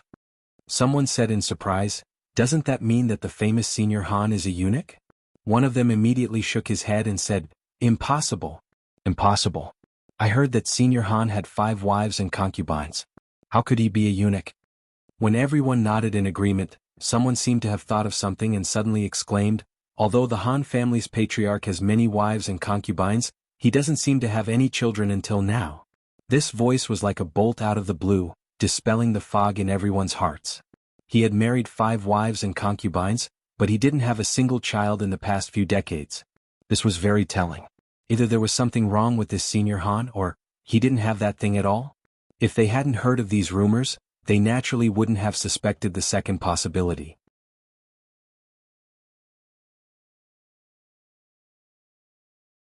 However, at this moment, everyone thought of the same thing. If there was no such thing, why did he marry so many wives and concubines? Unless he wanted to cover it up. What exactly was the Han family trying to hide? How did Senior Han get his nickname of Swift Sword?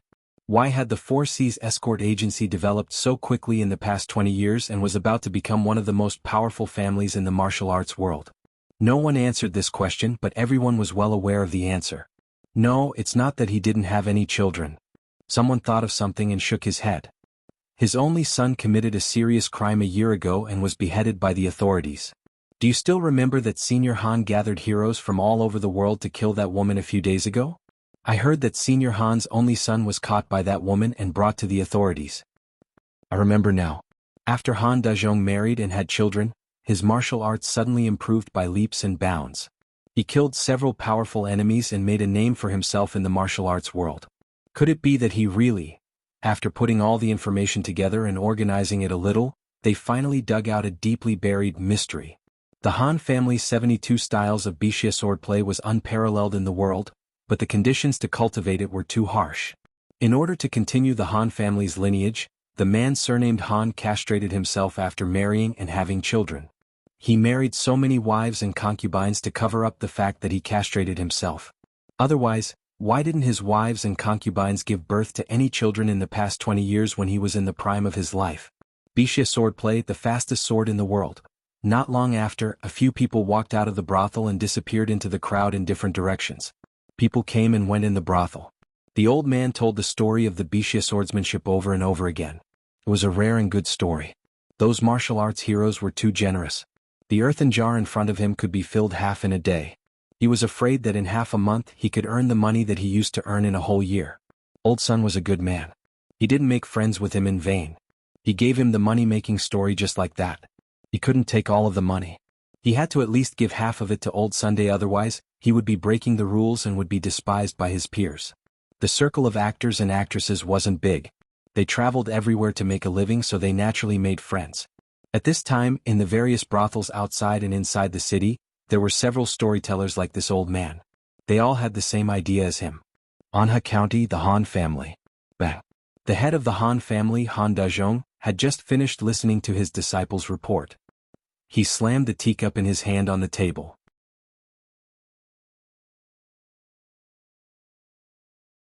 His vital energy surged and the cup was shattered into powder. His face was as dark as water. Who is targeting the Four Seas escort agency and our Han family?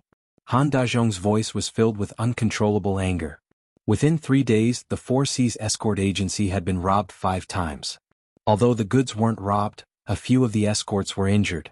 Their journey was delayed and the agency's reputation suffered a significant loss.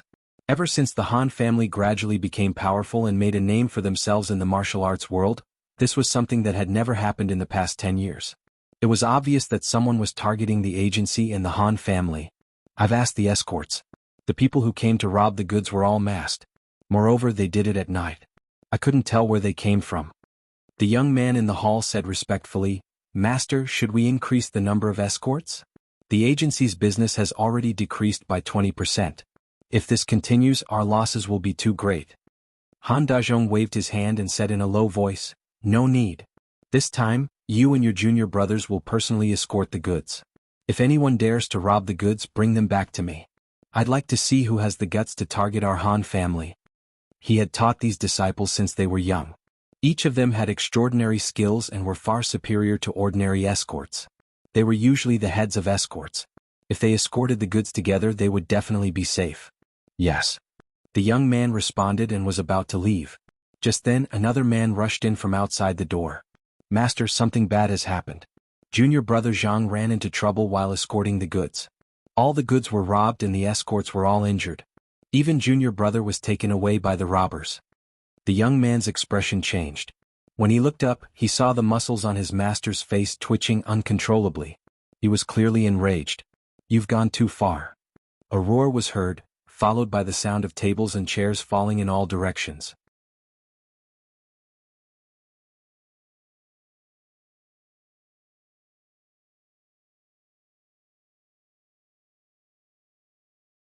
Chapter 250. The Jianghu had been eventful since ancient times. For hundreds of years, dynasties had come and gone, and the position of the country had changed. The Jianghu was also filled with endless disputes. A few days ago, Senior Han and Steward Zhao had stirred up a major event not long after it had ended. In less than 10 days, a new storm had arisen. The Han family, the 72 styles of Wuxia swordplay, the 4 C's escort agency. These words appeared frequently in the Jianghu recently and could be heard everywhere. It was impossible to find out who had started this rumor. In just a few days, everyone in Qing and Prefecture and the neighboring provinces knew about it. Among this, countless storytellers in the brothels played a major role. The Han family's 72 styles of Wuxia swordplay were constantly exaggerated. At first, it was only spread as an anecdote of the Jianghu. After discovering to their surprise that these things were very popular among the people of the Jianghu, countless storytellers seized the business opportunity. Overnight, many storytellers were born. For example, the Wuxia swordplay was the most profound and mysterious martial arts in the Jianghu. The current head of the Han family had only understood a small part of it, but his martial arts were enough to dominate the Jianghu. If he could understand half of it, he could become a great grandmaster and laugh at the world. When he swung his sword, no one dared to disobey him. Someone patted his chest and guaranteed that he had seen Senior Han attack and instantly cut down a dozen people with his sword. But he couldn't even see how Senior Han had attacked. There were also people who focused on the 8 trigrams. In thousands of words, they analyzed why Senior Han had married 5 wives and concubines and still had no children. They proved that the saying, "If you want to practice this martial art, you must first castrate yourself." From a professional point of view, they analyzed how many levels of swordplay Senior Han had understood. In a short period of time, even many things about Senior Han when he was young were dug up, including his martial arts, enemies, friends, and achievements in his life. If there was a storyteller in Qing and Prefecture who could not tell the story of great hero Han's life in detail, they would be laughed at by all of their peers. The difficulty of making a living would instantly increase to hell mode. In short, the 4 C's escort agency became popular, and so did Han Dazhong. His fame in the Jianghu reached the pinnacle of his life. Not only the martial artists of the Jianghu, but even the common people also learned about the power of the Han clan's Wuxia swordplay from the storytellers. They began to admire the peerless swordsman who could move unhindered in the Jianghu with just a single sword. However, as the leader of the Han family, he could not feel happy at all. Pa! The cups splashed on the ground. He didn't know how many teacups he had broken in the past few days. Just a moment ago, another disciple came to report that a shipment of goods had been stolen last night, and the Han clan had lost several hundred taels of silver. Moreover, from morning until now, the escort agency had not received a single shipment. "Have you found out who did this?" The muscles on Han Dazhong's face twitched, and his words seemed to be squeezed out from between his teeth. "I've already sent someone to investigate, but there's still no news." The young man standing in the hall picked up the broken pieces of the teacup and shook his head. Everyone in the Jianghu knew about this matter, so it was impossible to find out who was the one who first said it. The most important thing to do now was to think of a way to stop the losses and restore the reputation of the escort agency. "Useless, all of you are useless." Han Dazhong flew into a rage. He wanted nothing more than to find the despicable person hiding behind the scenes and tear him into pieces. Only then would his hatred be appeased. This rumor had directly put the Han clan and the Four Seas escort agency on the line. The goods they were escorting were stolen, and even the disciples who were escorting the goods outside were captured and interrogated about the Wuxia swordplay. Not only did the disciples not know, but even Han Dazhong himself did not know what the Wuxia swordplay was. It was the best swordplay in the world, and anyone who mastered it would be able to dominate the Jianghu. If the ancestral swift wind swordplay of the Han clan was that powerful, he, Han Dazhong, would have become a grandmaster long ago and ruled the Jianghu. Why would he wait until now? The most despicable thing was that those people thought that he had castrated himself to become a eunuch, and married so many wives and concubines just to cover up his disguise. This made Han Dazhong so angry that he almost spat out a mouthful of blood. The person who spread the rumor was extremely vicious. They must have planned this beforehand and investigated him thoroughly. Otherwise, there would not have been a rumor of him castrating himself. In his early years he was accidentally injured in a fight. Although other aspects of his body were not affected, he lost the ability to carry on the family line. Thus, he regarded his son, who was born before that, as the only descendant of the Han family. Perhaps it was because of Su Zheng's excessive love and indulgence that caused his son to be involved in a murder case and be targeted by the authorities. He had wanted to use his influence to allow his son to hide outside for a few years and return after the rumors died down. He did not expect that before he could escape from Qing'an Prefecture, he would fall into the hands of that woman. The only heir of the Han clan had been severed. He hated that woman to the core, which was why he had been so anxious to have someone from the Lulan kill her a few days ago. At this moment, the young man in the hall raised his head. A trace of doubt appeared on his face as he asked, "Master, is the Wuxia swordplay real?" "Get out." It was one thing to be humiliated by others, but he did not expect that this good-for-nothing disciple would also stab him in the heart and doubt the authenticity of the matter. Wasn't it the same as suspecting that he, Han Dazhong, was a eunuch? Han Dazhong finally could not take it anymore. He pointed at him and scolded angrily, "Get out of here." This disciple takes his leave. The young man knew that he had asked something he should not have and immediately retreated. After walking out of the door and passing through a few long corridors, the panic on his face disappeared and was replaced by a gloomy expression. He cursed in his heart, "Old bastard, I've never seen him mention such a powerful martial art. My fellow brothers have never heard of it either. It seems like he has never treated these disciples as one of his own." He scoffed at the idea that if one wanted to practice the Wuxia swordplay, they had to castrate themselves. As his disciple, he had served him for many years and naturally knew some of his secrets. Castration was fake, but there was no smoke without fire. The matter of the Wuxia swordplay made him suspicious. He had long felt that his master had been holding back from them and had never intended to pass on the most powerful martial art to them. Did he want to take it with him to his grave? As he was thinking this, a servant came over and whispered, "Young Master Zheng, the fifth madam wants to discuss something with you." "Understood. You may leave," the young man said in a low voice. After looking around, he turned around and walked in a certain direction. At the same time in the hall, Han Dazhong cupped his hands to an old man sitting across from him and said, "Brother Wang, long time no see. May I know why you have come to visit today?" The old man smiled and said, "I heard that the escort agency has encountered some difficulties recently, so I specially came to take a look." Brother Wang is very considerate. Han Dazhong smiled and felt touched. Many friends had come to visit the Han family these past few days, but they all asked him about the Wuxia swordplay. There were very few who truly cared about the safety of the Han family. The two exchanged greetings for a while before the old man stood up and said, "If you have any difficulties, don't hesitate to ask. My Wang family may not be as wealthy as your Han family, but we still have some assets. I believe we can help a little." "Thank you, Brother Wang." Han Dazhong cupped his hands again. With this thought alone, he would definitely go to the Wang family to express his gratitude after this matter was over. "You're welcome." The old man smiled and waved his hand. When he reached the door, he turned back and pretended to casually ask, "I heard that the Han family's Wuxia swordplay is the best in the world. I hope to have a chance to experience it." The smile on Han Dazhong's face froze and the veins on his forehead began to bulge. An old servant ran in from outside and said in a panic, "Master, it's not good. 2 more shipments have been stolen." Han Dazhong's face turned pale and he couldn't help but spit out a mouthful of blood.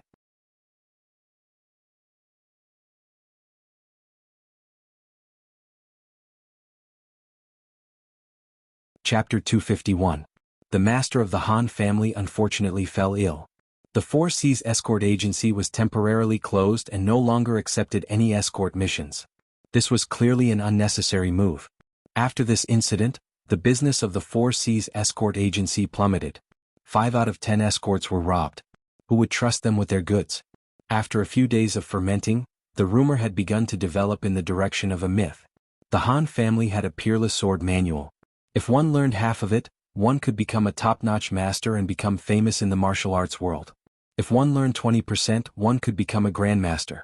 If one learned 50%, one could sweep through the martial arts world, be invincible, and beat grandmasters. Almost everyone in the martial arts world knew of this rumor. The Han family sent many people to stop these rumors, but they could only use force to deter the storytellers in the brothel. After they left, what needed to be said would still be said. This was their livelihood. How could they not take advantage of this to earn more money? Although the status of the performers was low, the court had never convicted them based on their words, let alone the Han family. At first it was just a thin layer of ripples. However, when this layer of ripples spread out in all directions with Qing and Prefecture as the center, countless unseen undercurrents began to surge in every corner of the martial world. The business of the Four Seas escort agency has stopped. More than half of the escorts left the Han family to make a living on their own. I heard that when Han Dazhong learned of this, he vomited 3 liters of blood on the spot. Now he has been bedridden for a few days. When Wu Er spoke of this, his face turned red and his saliva flew everywhere. He gulped down a mouthful of tea and said excitedly, "I've long disliked that Han guy. So what if he's good at martial arts? He can bully people just because he's good at martial arts. Now he's getting his just desserts." Although Wu Er did not know Han Dazhong, his elder brother was also in the business of escorting goods. The Four Seas escort agency relied on their numbers and power. These small escort agencies were often bullied by them. Not only were their businesses robbed, even the people were beaten black and blue. This was only one of the reasons. Han Dazhong was quite famous in the Wulin world, but he had nothing to do with the word chivalrous. What he did was to steal chickens and dogs, deceive the world to gain fame. In short, Wu Er had not liked him for a long time. This time, there was no doubt that the Four Seas escort agency had suffered a great blow.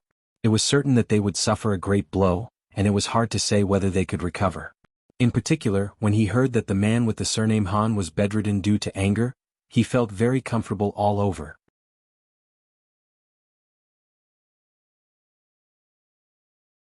Li Yi pushed the plate of broad beans in front of him, indicating for him to continue. Wu Er did not stand on ceremony.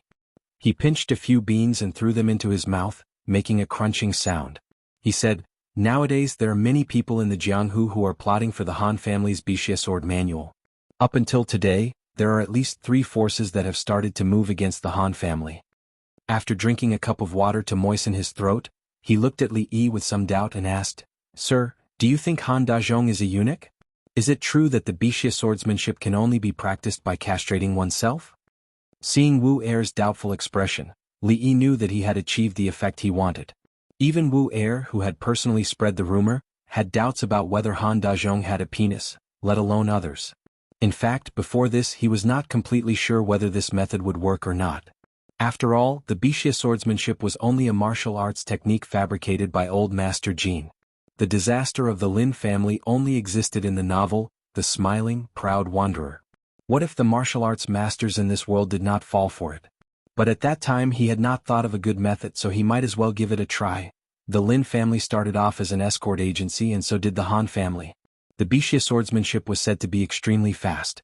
With a sword in hand, the world was mine. Han Dazhong's nickname was Fast Sword. It was said that those who were not good at martial arts could not see his sword clearly. To practice the Wuxia swordsmanship, one needed to castrate oneself. Han Dazhong married 5 wives and concubines, but for 20 years he did not have half a son. This senior Han was born to be a scapegoat. Art came from life, but it was higher than life. Old Master Jin's understanding of human nature was quite accurate. Li Yi thought that those people would not be interested in a martial arts that required one to castrate oneself. At least, they would not have such a strong interest. However, it turned out that for those who were obsessed with martial arts, becoming the world's #1 martial arts master was far more interesting than being a real man. The Han family was definitely finished. Ever since that senior Han gathered those Greenwood bandits and came to Willow Leaf Village to make trouble, their ending was doomed today. The temptation of the Wuxia swordsmanship was too great. Those people would definitely try to get it. Of course, Senior Han was a hero with a strong temperament. No matter what torture those people used on him, he would not say anything. Even if he was beaten to death, he would not say anything. Even if he was violated by those people and lost his chastity, he would not reveal any secrets about the Wuxia swordsmanship. No matter how they asked, Senior Han looked like he did not know anything. Those people would definitely be very disappointed. In order to get the secrets of the swordsmanship, they would probably use some other means. As for what the means were, it was not something that Li Yi needed to worry about. He pinched a broad bean and put it into his mouth. He did not know who made the spiced broad beans today. The taste was a little bad. However, he could not rule out the fact that his taste was a little picky. After all, Wuxia was eating it with relish. With a pot of tea he could make a movie-watching set meal. The price was 5 copper coins for a small one and 10 copper coins for a large one. The price was fair and fair. As for the taste, he also prepared a few more kinds. The original 5 spices, the soy sauce, and the spicy ones were more troublesome. He did not know if the spicy ones existed in this world. Although he wanted to eat it, he did not need to look for it all over the world just to make a spiced broad bean. Cornell was a little spicy. Although it was not authentic, it was barely acceptable. How is it? Is it delicious? The girl named Xiao Zhu ran over from the side and looked at Li Yi expectantly. Li Yi shook his head. The girl's mouth immediately became flat. The taste is not bad. The girl's disappointed expression immediately disappeared. She asked happily, "Then how much do you think it should be sold for?" Li Yi pointed at the plate in front of him and said, "If the plate is a little smaller, it should not be a problem to sell it for 5 copper coins." The girl blushed and left happily. Her vanity was greatly satisfied that the broad beans she made could be recognized by Li Yi. Such a small plate could be sold for 5 copper coins. The brothel was going to open tomorrow. In the future he could also make money. In the Han family, the famous Senior Han in the martial arts world, the controller of the Four Seas escort agency, the head of the Han family, Han Dazhong, was lying on the bed with an ashen face. In less than 10 days, the once prosperous Han family had become a mess. All the escorts had run away. The Four Seas escort agency only existed in name. Only a few disciples remained. The Han family was finished. The escort agency was gone. Until now, he still did not know who was the one hiding behind the scenes to destroy the Han family. The threat from the martial arts world was still there. A sword manual that could dominate the martial arts world was enough to turn countless righteous sects that claimed to be chivalrous into bandits. There were many people who would take advantage of the chaos to attack the Han family. If it were not for the fact that he still had some prestige in the martial arts world these years, someone would have already come to fight. The door was pushed open and a young woman walked in from outside. Seeing the pretty woman, a trace of softness appeared on Han Dazhong's face. This was the 5th madam whom he had just welcomed into the family not long ago.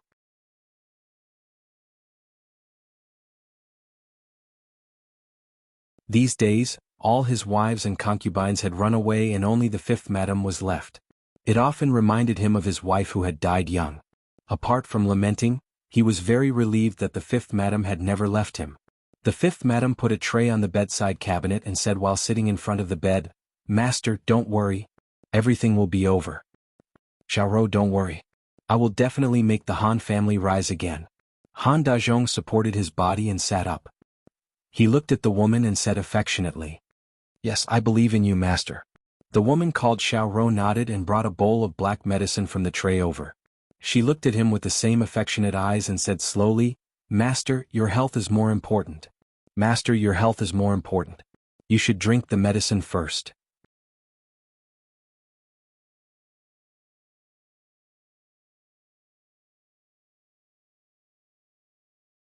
Chapter 252.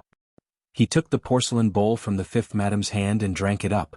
The medicine was very bitter, but Han Dazhong's heart was sweet. Only in adversity could one see one's true feelings. Of his wives and concubines, only the 5th madam was left. Although the servants in the mansion did not run away these days, their faces were full of worry. If it weren't for the fact that they would be killed as escaped slaves if they ran away, the huge Han's mansion would have been empty long ago.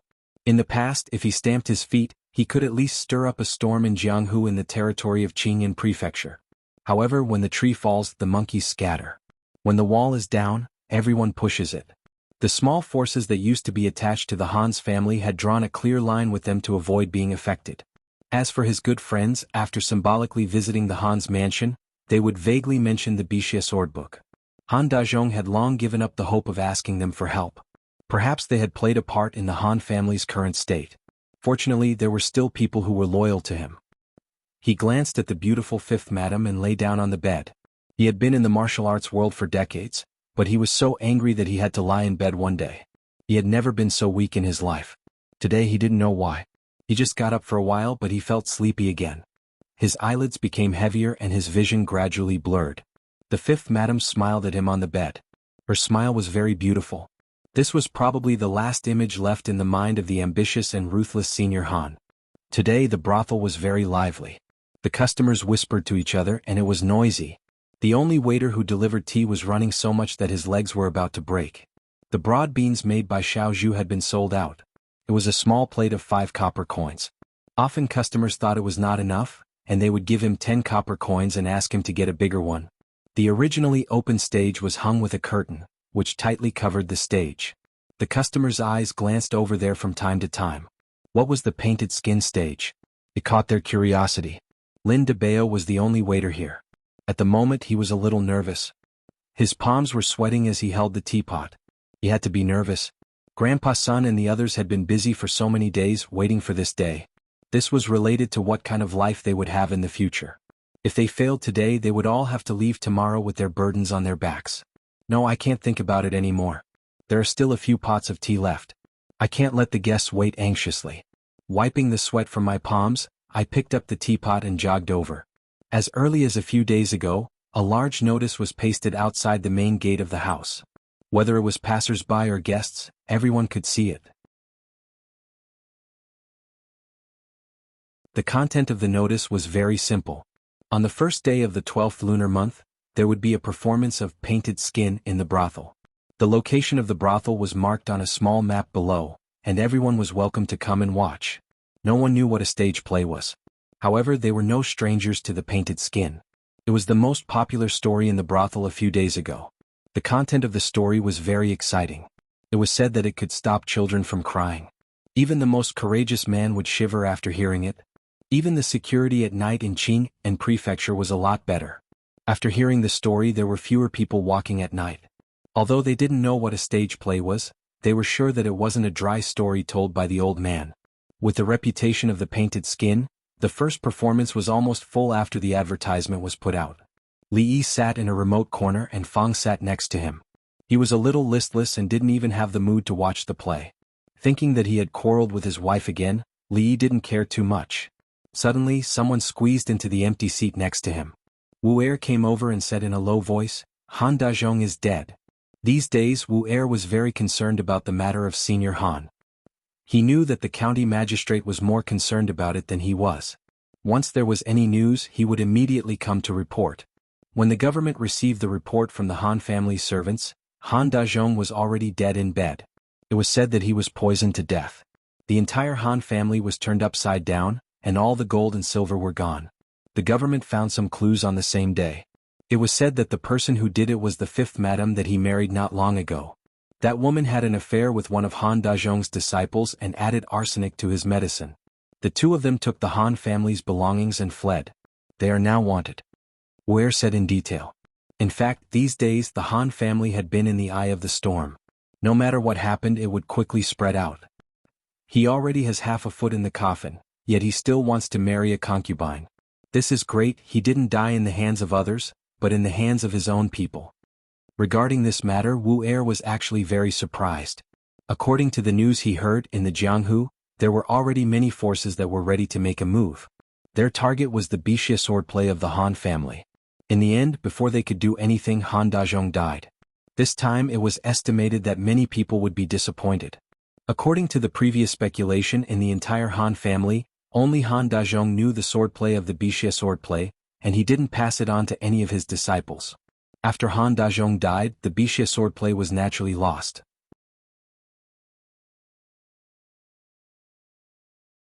After hearing this news, many people would beat their chests and stamp their feet, regretting that they didn't act earlier. In the following period of time, it was estimated that the Han family would be very lively. Han Dazhong didn't have any children, but he had a lot of disciples.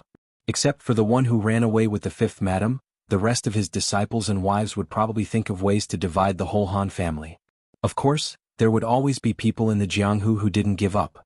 That swordplay was miraculous. Wu Er was sure that if they could become the number one in the world, many of them would cut off that thing without hesitation. It was not enough for the Han family to be turned upside down. If they didn't dig 3 feet into the ground to find that thing, they wouldn't give up. Even Wu Er had once wondered in his heart whether that thing was more important or being the number one in the world. After struggling for a whole day, when he told his elder brother about his doubts, he was almost beaten to death by him. Since then, he had never thought about being the number one in the world. Li Yi had almost completely integrated into this world. The weak were prey to the strong, and only the fittest survived. Some people did things unscrupulously, and when they did something wrong, no one would punish them. This was wrong. From the beginning to the end, he had never thought about letting go of the surname Han. Since no one would punish him, he would do it himself. Yesterday, he fiercely slapped himself a few times to erase the thought of being the number one in the world from his mind. After sobering up, Wu Er finally realized that the evil swordplay, the number one in the world, was just a casual story told by the county magistrate. This story was spread out from his mouth. The Han family, which was a giant in his eyes, was destroyed and fell apart because of this story. Thinking about it, the origin of this matter was nothing more than the story that the county magistrate spent 15 minutes to let him remember in the room that day. Wu Er didn't sympathize with the Han family at all. On the surface they were a senior in the martial arts world, but in fact they did some petty things. The things that Han Dazhong had done were enough for him to die more than 10 times. Wu Er was a little excited to be able to personally eliminate this evil for the martial arts world. Suddenly he thought of something and turned to look at Li Yi. He asked in a low voice, "Sir, Han Dazhong is dead. What about Squire Zhao?"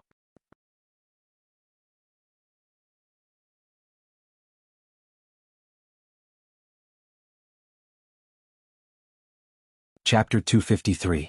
Fang looked at the man called Wu Er and the son-in-law talking in a low voice and felt very uncomfortable. Senior Han, the escort agency, the Wuxia Swordbook, the conversation between the two could not escape his ears, but he did not understand what they were talking about. He knew that the son-in-law was doing something very important these days, but he did not know the specifics. In the past, the son-in-law would not hide anything from him, but this time he did not have any intention of telling him. He looked like a man with thick nerves, but in fact he had a meticulous side. The son-in-law did not need him to do things anymore. This fact made Fang feel very hurt, but he could not say it out loud. The programs in the brothel were not interesting. The curtain in front of the stage had been pulled back, and the audience could see the situation on the stage. A young man wearing a green robe appeared on the stage. As soon as he started, he bowed to the audience and said, "I am Wang Sheng from Qingyan Prefecture. Everyone greetings."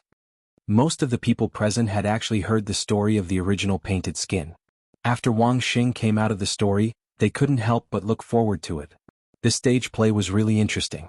It was much better than just listening to the story. At this time the sound of footsteps came from the side. Wang Xing turned his head to look and said to himself, "Whose family is this Xiaonyang's son? Why is he in such a hurry before the sun is up? Let me go up and ask." Li Yi watched from the corner. Everyone had a look of interest on their faces. It was clearly the first time they had seen this kind of performance. Without a microphone and sound system, it was destined that the brothel could not be very big. Moreover, the venue needed to be quiet enough so that the people in the far corners could clearly hear what was being said on the stage. Fortunately, the audience's professionalism was high enough. Perhaps because they had seen too many performances, they would not make a sound when they were not supposed to. Occasionally, they would disturb others and immediately become the focus of the people around them. After a few times, it was very likely that they would be thrown out. In terms of the effect of the performance, of course, it could not be compared to the performance of the future, but from the perspective of the present, it was already very good. Their preparation time was not short, and the props were very complete. There was even a background board at the back. A few large wooden boards were put together, and the wooden boards were pasted with paper. The paper was a three-dimensional painting. Sitting below the stage, it really looked like a real scene, and the impact was not small. Putting everything else aside, just this alone was enough to stun many people. There were already people below the stage gasping in surprise. Was the sky and sun at the back painted on? This painting is really similar. Yeah, the paintings are so realistic. This stage play is so much more interesting than those storytellers and singers. The three-dimensional painting was not drawn by Li Yi. There were only two people in the world who knew how to draw three-dimensional paintings. One was him, and the other was Lady Zueyamo, whom he had met a few times. It seemed that Ruoqing had a good relationship with her, and these things must have been drawn by her. The creativity was not bad. Even Li Yi did not think of it at the beginning. To be able to make such a change showed that their thinking was not too rigid, and they knew how to make some changes. Painted skin was very popular in ancient times, and the erotic elements in it were a big selling point. Things like female ghosts and seductresses could attract these people the most. Wang Sheng and that beautiful woman could do it every night, and it could satisfy the fantasies in their hearts. Of course, the scene of rolling in the sheets could not be acted out. Otherwise, the government would come to arrest them, and the lightest punishment would be a crime of indecency. When Wang Sheng and the woman fell on the bed, the curtain was drawn at the right time, causing a sigh of dissatisfaction from the audience. The curtain was quickly drawn again, and this time it was a new scene. The wooden board behind was also changed to the scene of the market. Wang Sheng met the Taoist priest, and the conversation between the two made Wang Sheng suspicious. The scene changed again, and Wang Sheng returned home to see the female ghost drawing skin on the bed. The makeup skills of the ancient people should not be underestimated. At least when he saw the female ghost dressed up by a performer on the stage, even Li Yi could not help but shiver. In order to set off the terrifying atmosphere, there was naturally background music at this time. It was the kind of music that gave people goosebumps. The person playing the music hid behind the scenes, and there were also some creepy strange sounds mixed in. Needless to say, in the entire brothel, there was no one else but Old Sun who could have such vocal skills. The door and windows had long been sealed, and the inside of the brothel was pitch black. In order to let them see clearly, candles were used on the stage. As the flames swayed, the horrifying face of the female ghost could be vaguely seen.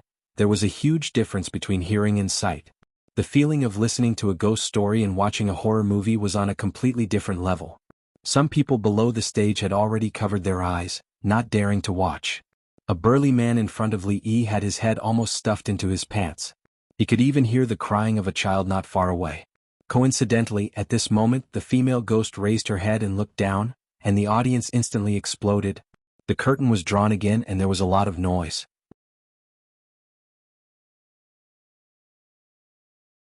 Old Sun and the others stood on the stage, their hearts extremely perturbed. That was the end of the show for the day. Whether the audience liked it or not, they really had no idea. The perturbed soon disappeared.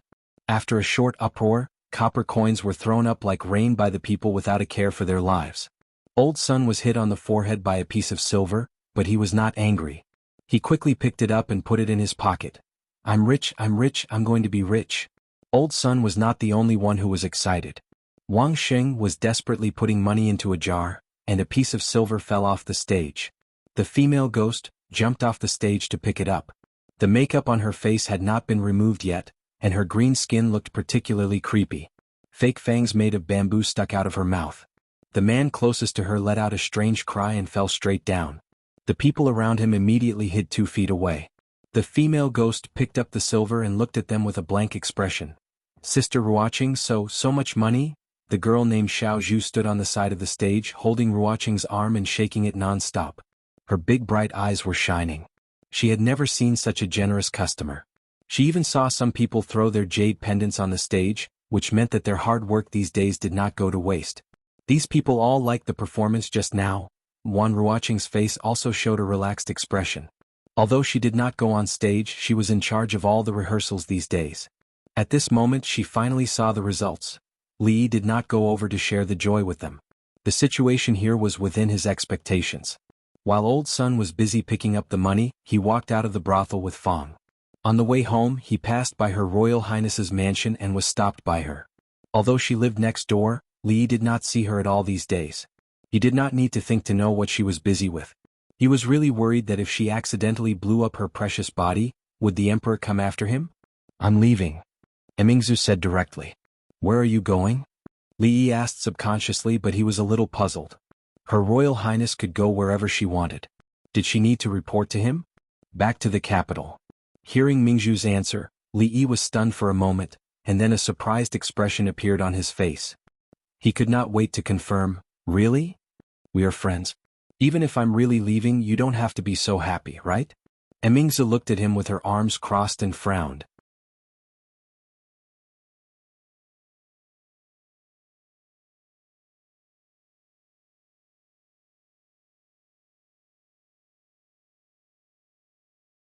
Chapter 254. Of course he was happy. How could he not be happy? Her Royal Highness was leaving. What reason did Li Yi have to be unhappy? There wouldn't be anyone staring at him every day trying to squeeze out his remaining value. Whatever he made, she wouldn't be the first to snatch it away, not even giving him a little reward for his hard work. Days without Her Royal Highness, he was like a bird that had escaped from its cage, a wild horse that had broken free from its reins. In short, his days were as comfortable as they could be. Who would want to live a life of being stared at every day? Li Yi looked at her expectantly and said, I'm a stranger in a foreign land. Every festive season I miss my family more. Seeing that the new year is coming, I should go back and have a look. Oh yes, will you come back after you leave this time? Emingzi silently recited the 2 lines of the poem he had just said and said, if there are no accidents, I will come back after the new year. Come back. Li Yi's expression was hard to conceal the disappointment on his face. Emingzi looked up at him, do you hope that I will never come back? Li Yi quickly shook his head, no. There's still a month before the new year. There's no rush to go back. It's not too late to stay for a few more days. Then stay for a few more days. Emingzi nodded and said, Xun Liang made some changes to the formula of heaven's punishment. He's going out of the city to test it in the afternoon. You should come along. Emingzi turned and left after she finished speaking. Li Yi really wanted to slap his own mouth. Why did he have to say one more sentence when everything was fine? Emingzi was going to leave after all. As a princess, she couldn't be wandering outside during the new year. Whether she would come back or not, at least Li Yi would be able to relax for a while. Luck Square, Li Yi personally cooked a total of 8 dishes and a soup. Before the last dish was even served, Li Xian was already sitting there wolfing down the food. He didn't have the slightest demeanor that a member of the royal family should have. Emingzi did not move her chopsticks but continued to drink the wine cup by cup. In the past, he would hold the jar of wine in one hand and drink from it. Perhaps he wanted to leave a good impression before he left, but his actions today were much more elegant. Li Yi was a little gloomy. She was about to leave. Why didn't she set up a banquet to entertain her old friend at a high-class place like the Jade Courtyard of Drunken Fragrance Building? Why did she ask him to cook at Rui Workshop? However, seeing that he wouldn't be able to see her soon, he didn't want to bicker with her. For the sake of a better life in the future, what harm was there in working hard? Before the last plate of sweet and sour pork could be placed on the table, Li Xian's chopsticks reached over. When there were no outsiders around, this guy didn't seem to have received any royal etiquette. He was a guest at someone else's house. If an ordinary kid dared to do anything, he would have been beaten to death by his parents. At least he had a little conscience. He knew to leave some food on the table for him. He picked up a piece of pork tenderloin that had just come out of the pot and chewed it slowly. He couldn't help but sigh. His cooking skills were really getting better and better. Li Xian raised the wine in his cup and said, Emingzi will be leaving tomorrow. This cup of wine is to send you off. After saying that, he drank the wine in one gulp. His posture was very heroic, giving off the feeling of a hero in wine. Those who didn't know would think that his alcohol tolerance was very high. In fact, the alcohol in the cup did not exceed 10 degrees. Giving Li Xian a look of disdain, he picked up his cup and took a sip of the sweet grape wine. He buried his head and continued to eat. Emingzi was the real hero in wine. The wine jar beside her was the strongest alcohol produced by Rui Workshop. She didn't even blush after drinking a few cups. Li Yi, what do you want to do in the future? Emingzi seemed to have drunk enough. She put down the wine cup, looked at him and suddenly asked. Li Yi was fighting with Li Xian for the last piece of sweet and sour pork tenderloin. After having true qi, his movements and reactions were much faster. Li Xian was no match for him at all and easily defeated him. Putting the pork tenderloin in the bowl, he said without raising his head, I never thought about it. It's good like this now. When I have nothing to do, I lie in the yard and bask in the sun, go to the brothel and listen to the opera. In the future, maybe it will still be like this. They were having a good meal, but they had to talk about their dreams. On this point, Li Yi had nothing to talk about with her. Their identities were worlds apart. Her Royal Highness liked to get rid of the tyrants and bring peace to the people. Li Yi didn't have such a big ambition. He was happy to have a yard with Rui to bask in the sun. Although he was not ambitious, he was happy to live in peace.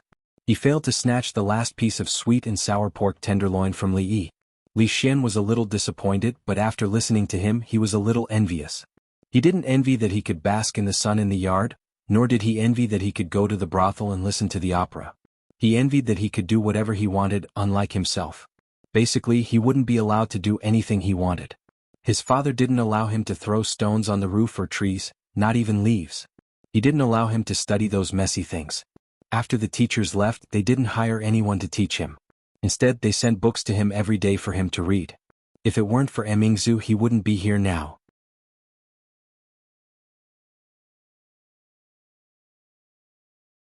Li Yi's words made Mingzu unable to say what she had prepared. After a moment, she looked at him and asked, "What if my father decrees to let you enter the court as an official? You're not really going to do that, are you?" Li Yi looked at her with a vigilant face. It was 8 dishes and 1 soup. He had worked so hard to give her a farewell dinner. In the end, not only was she not grateful, but she also repaid his kindness with ingratitude. Were all princesses so unreasonable? Li Yi put down his chopsticks, looked at her and said, "Please spare me. You know better than me how complicated and dark the imperial court is. If I go there, I'll be swallowed up within a few days and not even my bones will be left. I won't have to trouble you to collect my corpse." Being a county officer was the limit of what he could accept. He had never entered the court, but how could Li Yi not know that China had thousands of years of history? It was a place that devoured people. Li Yi didn't think that he could do better than those old foxes who had lived for decades. Those who could climb to that position were all shrewd people. That was his bottom line. If the emperor really wanted to do that, he wouldn't hesitate to run away immediately. He didn't have much sense of belonging to the Jing kingdom. It didn't matter where he lived. If he really couldn't do it, he could occupy a mountain and become a king. That was also a good choice. Anyway, his family had experience in doing that kind of thing. He could just go back to his old business. It was said that the northwest was seriously affected by bandits. In the deep mountains there were bandits and horses everywhere. The government couldn't reach there at all. At worst, he could go there and become a king of bandits. He didn't forget his original intention and pursue his original dream. Mingzi didn't know how to refute. She wanted to say that the court was not as dark as he imagined, but it was against her conscience to say it. She thought carefully. With Li Yi's character, he was fine in other places. Once he entered the court, he might really be eaten up like he said. That place was the battlefield of the rich and noble. There were no weapons, but it was more tragic than a real battlefield. It involved a lot of people. Even her father couldn't do anything about it. It would hurt him if he went to the court. Could it be that she was wrong from the beginning? Seeing Li Yi and Li Xian fighting on the plate again, Mingzi smiled complacently. She picked up the chopsticks and picked up the last vegetable on the plate. She was lost in thought.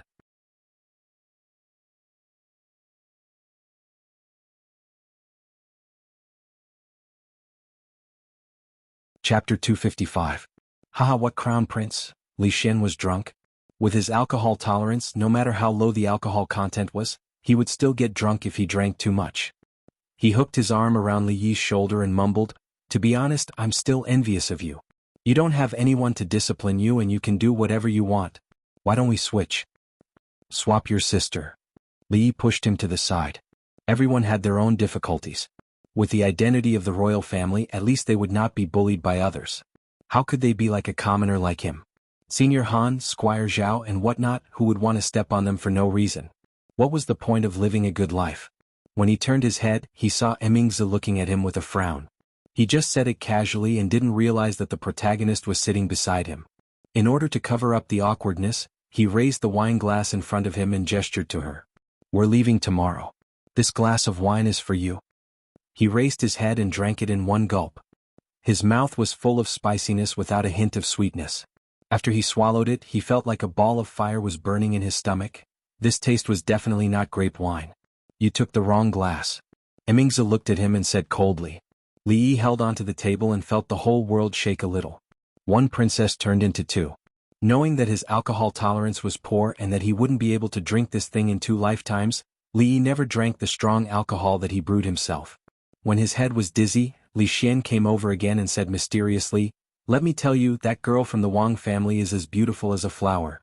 It's not an exaggeration to say that she's so beautiful that even the birds will be captivated and the flowers will be shameful. She's not any worse than your wife. The Wang family has a good background. The Wang family is one of the top 5 aristocratic families in the Jing kingdom. They only have one precious daughter. If you marry her, you will get unimaginable benefits. What? Do you want to consider it? Li Xian was trying to persuade Li Yi to swap identities with him. He didn't want wealth or glory, nor did he want the beautiful crown princess. He was already sick of being controlled by others. What was worse was that even his favorite research had been banned by his father. The person he envied the most was Li Yi. If he could live his life, he wouldn't hesitate to give up his current position. Although Li Yi was a little dizzy, he was still conscious. He looked at Li Xian with pity. This child must have been suppressed recently. Otherwise he wouldn't have such unrealistic thoughts. Drink some water to sober up. Emingzu handed him a bowl of water. Thank you, Li Yi replied. He was a little dizzy after drinking 1 cup. He had to find a way to increase his alcohol tolerance in the future.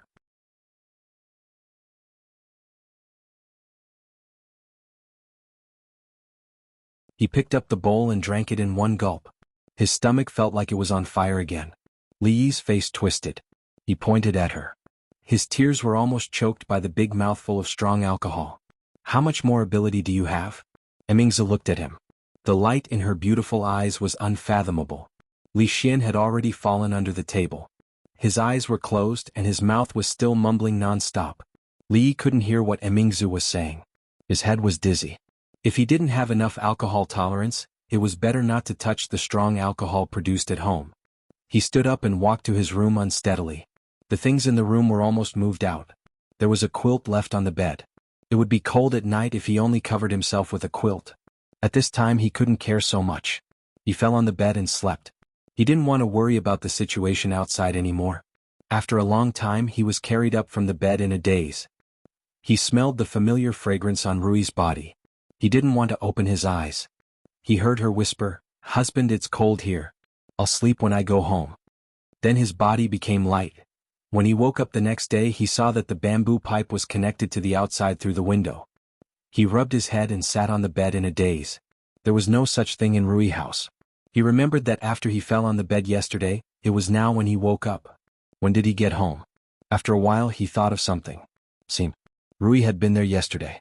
So he was carried back by her? After figuring out the reason, Li Yi felt a little embarrassed. Shouldn't this kind of thing be done by men? It was the opposite in his home. The women in the family couldn't be too domineering. Otherwise, it would affect the harmony of the family. When he was thinking about this, Rui had already fetched hot water and walked in. Seeing him sitting on the bed, she said softly, "Husband, you're awake. Wash up first." Seeing her like this, Li Yi threw all his thoughts to the back of his mind. The word domineering should never be used to describe her. He was a little glad that Rui was his sister. If it were Rui, it would be difficult for him to live to the end of his life. He dipped the willow branch in salt to clean his teeth. He rinsed his mouth, soaped his hands and face, rubbed them for a while, rinsed them with water and dried them. He felt much more refreshed. Rui poured the dirty water outside. Xiaohuan used to do these things.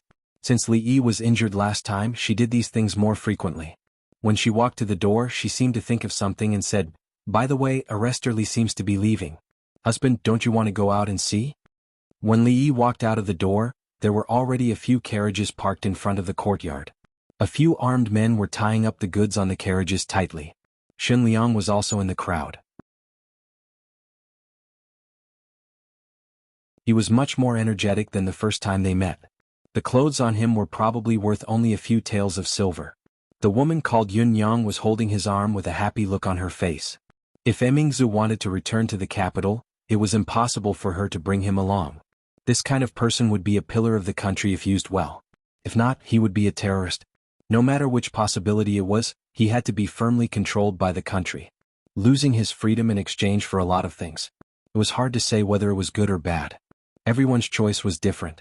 Looking at the smile on his face, he should be very satisfied with the current situation. A luxurious carriage was parked on the other side of the gate. A slender hand lifted the curtains of the carriage, revealing a face that made Li Yi slightly startled. Emingzu had always been dressed unisex. She was wearing a constable's uniform, just like a man. Li Yi did not see her as a woman from the bottom of his heart. He had seen her in palace attire at the Ningguang residence. However, it was dark at night and he could not see clearly. This was the first time she appeared in front of him in the appearance of a woman. He had to admit that regardless of gender, The appearance of those with the surname Li was not bad. Li Xian and Mingzhu and of course himself. Why do you also want to return to the capital with me? Seeing that Li Yi kept staring at her, Mingzhu's face showed a rare blush as she looked at him and said, "Have a safe journey." Li Yi gave her his most heartfelt blessing and entered the door in a flash. Bang! The door was slammed shut and the latch was also locked from the inside. "Let's go." Mingzhu looked deeply at the closed door and said, "Go." The man on the carriage shook the reins. The carriage slowly started and drove into the distance. "Princess, are you really not going to bring that brat?" In the spacious carriage, the old woman looked at Mingzhu and asked in confusion. After a long time, she sighed and said, "Forget it." The old woman nodded and did not say anything else. The carriage returned to silence. Li Yi looked at the carriage disappearing from his sight through the gap in the door and also sighed. If she was not a princess, the two of them could actually become good friends. Unfortunately, there was no if.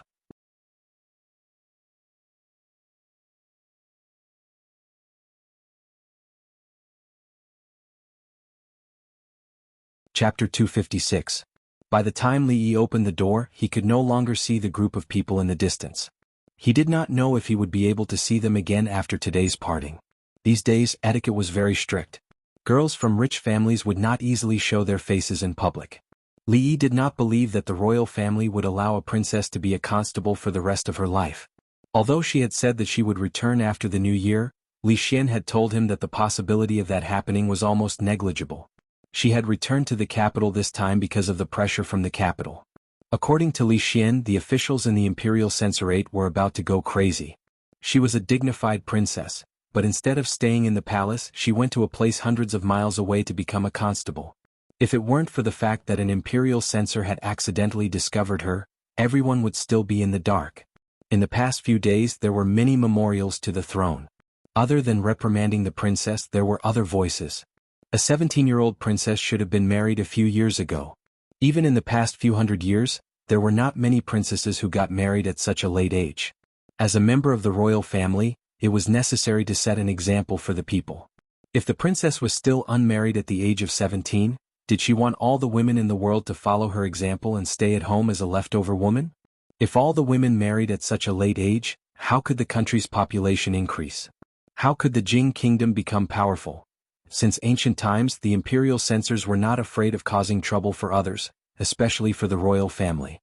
With a few words, they could elevate a small matter to the height of politics.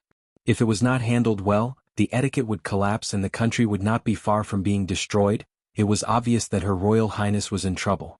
Who knew if she would throw a few bombs at the censorate when she returned and send them all to heaven? She could even announce to the public that the heavens did not approve of their behavior and sent down divine punishment. This matter was not for Li Yi to worry about. Her Royal Highness was not someone who would suffer losses. He believed that she would be able to handle it herself. However, she did not bring up the matter of him going to the capital with her. This made Li Yi feel that the farewell banquet was not in vain. After standing at the door for a while, a relaxed expression returned to his face. He shook his head and walked into the courtyard. Everyone had their own lives. This was just an interlude. Life had to go on. He promised Xiao Huan that the next time it snowed, he would make a snowman that looked exactly like her. However, looking at the recent weather, the little servant girl might have to wait for a long time. Even if he couldn't make a snow sculpture, he could still draw a portrait. When she came out just now, he had asked her to wash up, put on her prettiest clothes and dress herself up carefully. He even asked her to put on the gold and jade hairpin that she was usually reluctant to wear in her hair. Hearing that she could also have such a painting, the young maidservant was overjoyed. She looked forward to it even more than the snowman. After all, the snowman would melt when the weather was clear, but the son-in-law's painting would be preserved forever. Although she really wanted a snowman that looked exactly like her, she would just have to beg the son-in-law the next time it snowed. Xiao Huan stood under a winter-sweet tree in the courtyard. Li Yi picked up the brush and traced on the paper. Rui had just come out to see it. Li Yi felt that he could not favor one and discriminate against the other. After Xiao Huan got the painting, he asked her to call Rui out as well. Why did Mississippi Lu want it? Didn't she already have one? Why did she ask for it? The posture of holding the sword must be imposing, and it would be best if it could be painted with the feeling of a grandmaster. Who knew what a grandmaster looked like? Li Yi now felt more and more that second granduncle had the temperament of a real grandmaster. The more powerful a person was, the more ordinary he looked. For example, the divine monk sweeping the floor could fight two peerless master pros alone as if it was a game. Second granduncle, who was deaf and liked to take advantage of others, could also be a boss-like figure in the martial arts world. Of course, if he painted Mississippi Lou with the temperament of second granduncle, the price would be too high. He might not be able to bear the consequences of doing so. After finishing 3 paintings in a row, his wrist was a little sore. Mississippi Lou was still not satisfied and raised doubts about Li Yi's painting skills. He was too lazy to pay attention to her. It was just that he smashed the snow sculpture that looked more like her last time. Why was she still holding it in her heart and liked to find fault with him? Women were too vengeful. He should not provoke them as much as he could. The weather was good today. Lying on the rocking chair, sunbathing and thinking about things, Xiao Huan ran over and told him that the old storyteller in the brothel was looking for him. Why was old Sun looking for him? Could it be that he encountered some problems in the brothel that he could not solve? Recently, Li Yi had been preparing to discuss some things with him. He did not expect that he would come to him so soon. Old Sun did not come alone. A 15 or 16-year-old youth followed behind him. He was carrying a heavy bag on his shoulder. He was unfamiliar with the unfamiliar environment, so his expression was a little timid. Did the brothel encounter any difficulties?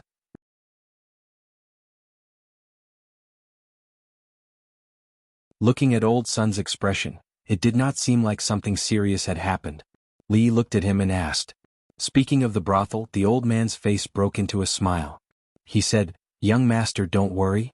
The business in the brothel is very good. Yesterday there were 5 performances and every one of them was full. It seems that there will only be more people in the next few days." Without waiting for Li Yi to speak again, Old Sun turned around and waved to the youth. He said, "Hurry up and give it to me." The youth hurriedly put down the bag on his back. Old Sun put the coarse cloth bag in front of Li Yi. Li Yi heard a clattering sound, which meant that it was filled with copper coins. The old man said with a smile, "These are the rewards we received yesterday. There are also some silver and jade items that were all exchanged for copper coins. There are 5 strings of coins in total, and this is 3 strings of coins." 3 strings of coins was nothing to the current Li Yi, but this number still surprised him. It was 1,000 coins a day. It was not surprising that Rui Brothel could earn 10 times that amount in a day. After all, the people who went in and out of the shop were all rich people. However, a small brothel could earn 5 strings of coins in a day, and it was just relying on rewards. It looked like he had underestimated the popularity of stage plays in this world. There was still a lot of room for exploration in this industry. It should be known that in the future the entertainment industry would be a treasure trove of gold. If they could groom a few nationally known stars, they could do nothing but walk around and accept commercial performances, hold concerts and so on. Wouldn't they earn a lot of money? His thinking seemed to be a little off. The status of actors here was low, and they couldn't be compared to the stars in the future. If he wanted to turn his dreams into reality, he first had to change the hierarchy of this world. Li Yi knew that he didn't have the ability to do that. Thinking about what Old Sun said, he realized another problem. He looked at him and said, "We agreed to split it 40-60. I'll take 40 and you take 60. It should be 2 strings of coins. Remember to take 1 from here when you go back. Don't make a mistake in the future." Old Sun shook his head. "No mistake. We thought about it and felt that 60% was too much. We don't feel at ease. We will split it like this in the future. Please don't reject it, young master." No one would complain about having too little money, and Old Sun was no exception. The reason why they agreed to split 60-40 was because they didn't know that this thing could be so profitable. They could earn 5 strings of coins in a day. If it was in the past, they wouldn't even be able to earn that much in a month.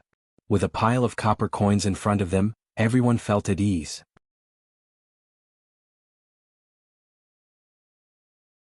However, if they were to take 60%, they would probably feel uneasy. Everyone knew how the money was earned. If they wanted to continue earning money in the future, they couldn't do without a good story. If they wanted to earn money at ease, they couldn't take the majority. There are people who think they have too much money and give it away. Li Yi looked at Old Sun with a surprised expression.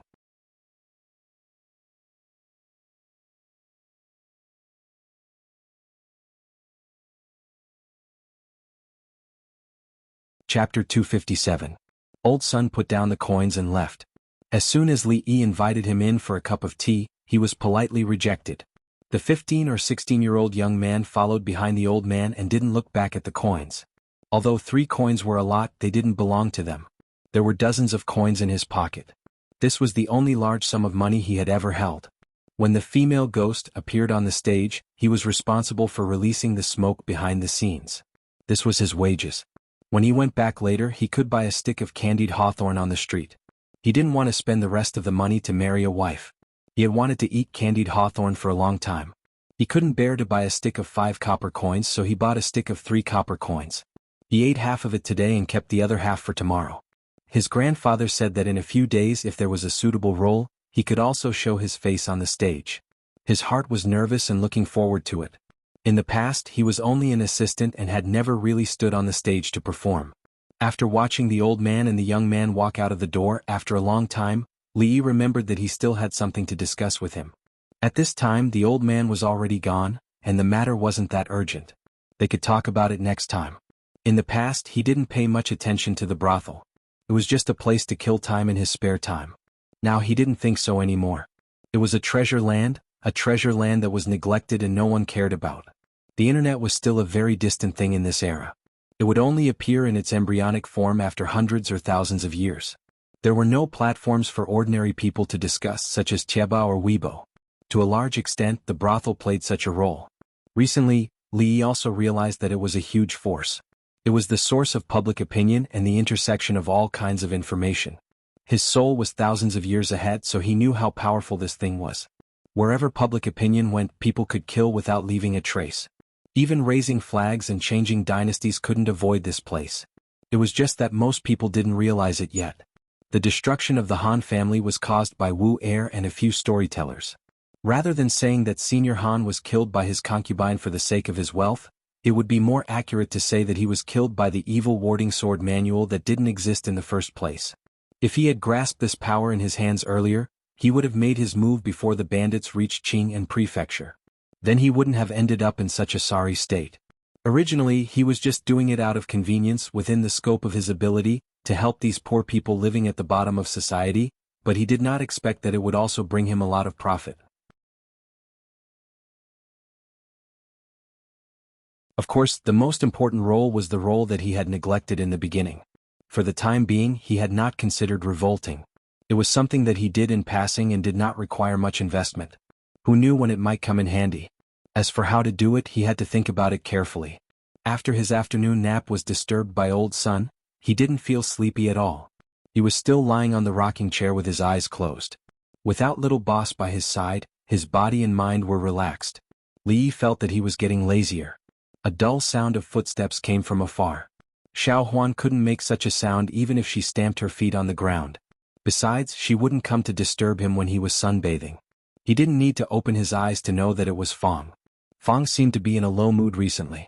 When asked, he wouldn't say what had happened. He suspected that he had a conflict with his wife at home, but it didn't seem like it. If they had a conflict, it was usually Fong who was whipped by his wife with a broom in her hand. After one night, it was as if nothing had happened. It was like this every time. He didn't know how they reconciled in private. This time was obviously different. Fong walked in front, and Fong's wife followed behind. Both of them didn't look very good. Seeing that the situation was not right, Li immediately sat up from the rocking chair. The situation didn't seem very good. Looking at Fong's wife's expression, could it be that the matter between Fong and Miss Hong in Jade Courtyard was exposed and he was caught in the act? He had already warned him to do things cleanly, but this guy kept saying that he and Miss Hong were innocent. Now he had made a big mistake, hadn't he? Before Li Yi could ask, Fong's wife pointed at Fong and said with a livid face, "Fong the Third, do you still want to live like this?" Fong's face also darkened and he said, "You're a woman. What do you know? Go home." Fong's wife didn't give in at all. She said, "You have no conscience. We can't live like this anymore." Poor mother and daughter. It was over. It seemed that the matter had been exposed. Was Fong planning to elope with Miss Hong? Or was he going to welcome her back home? Li Yi immediately came to a conclusion in his heart. Fong's face was livid and he didn't speak. Li Yi glared at him, walked to Fong's wife and said, "Sister-in-law, don't worry. I'll make the decision for you. If he dares to bring Miss Hong home, I'll put him in prison and let him reflect for 10 days to half a month." Miss Hong? Fong's wife was stunned. She looked at Li Yi and asked in confusion, "What Miss Hong?" Fong's face was also livid. Cold sweat broke out on his forehead, and he began to be a little unsteady on his feet. Li Yi looked at the puzzled expression on Fang's wife's face. He looked back at Fang and found that he was winking at him. Li Yi's expression didn't change.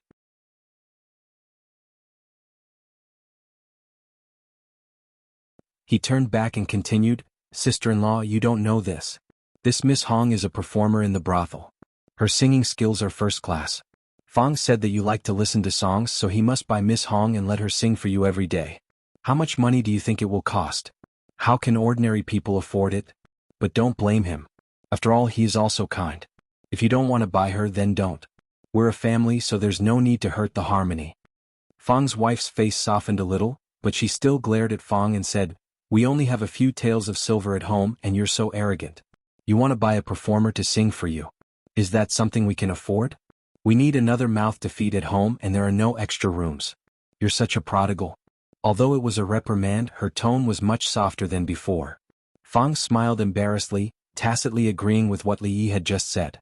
Li Yi also wiped the sweat in his heart. Fortunately, he was quick-witted. Otherwise, he would have to go to Fang's grave every year on this day to burn a few incense sticks and remove the weeds. The misunderstanding was resolved. Fang's wife said that it was fine to go to the brothel to listen to the songs.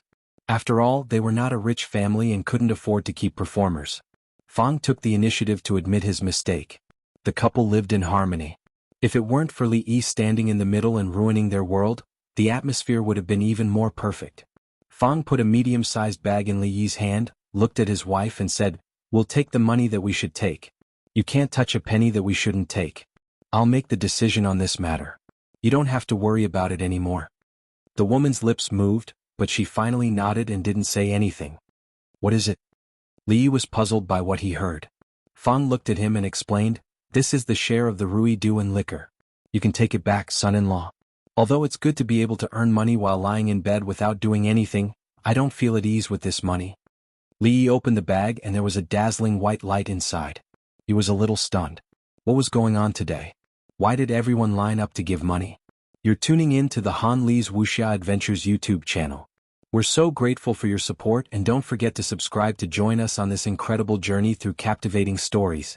Your generosity through donations truly makes a world of difference, as it's the primary source of revenue that allows me to expand and enhance this channel for you. Thank you from the bottom of my heart for being a part of this adventure.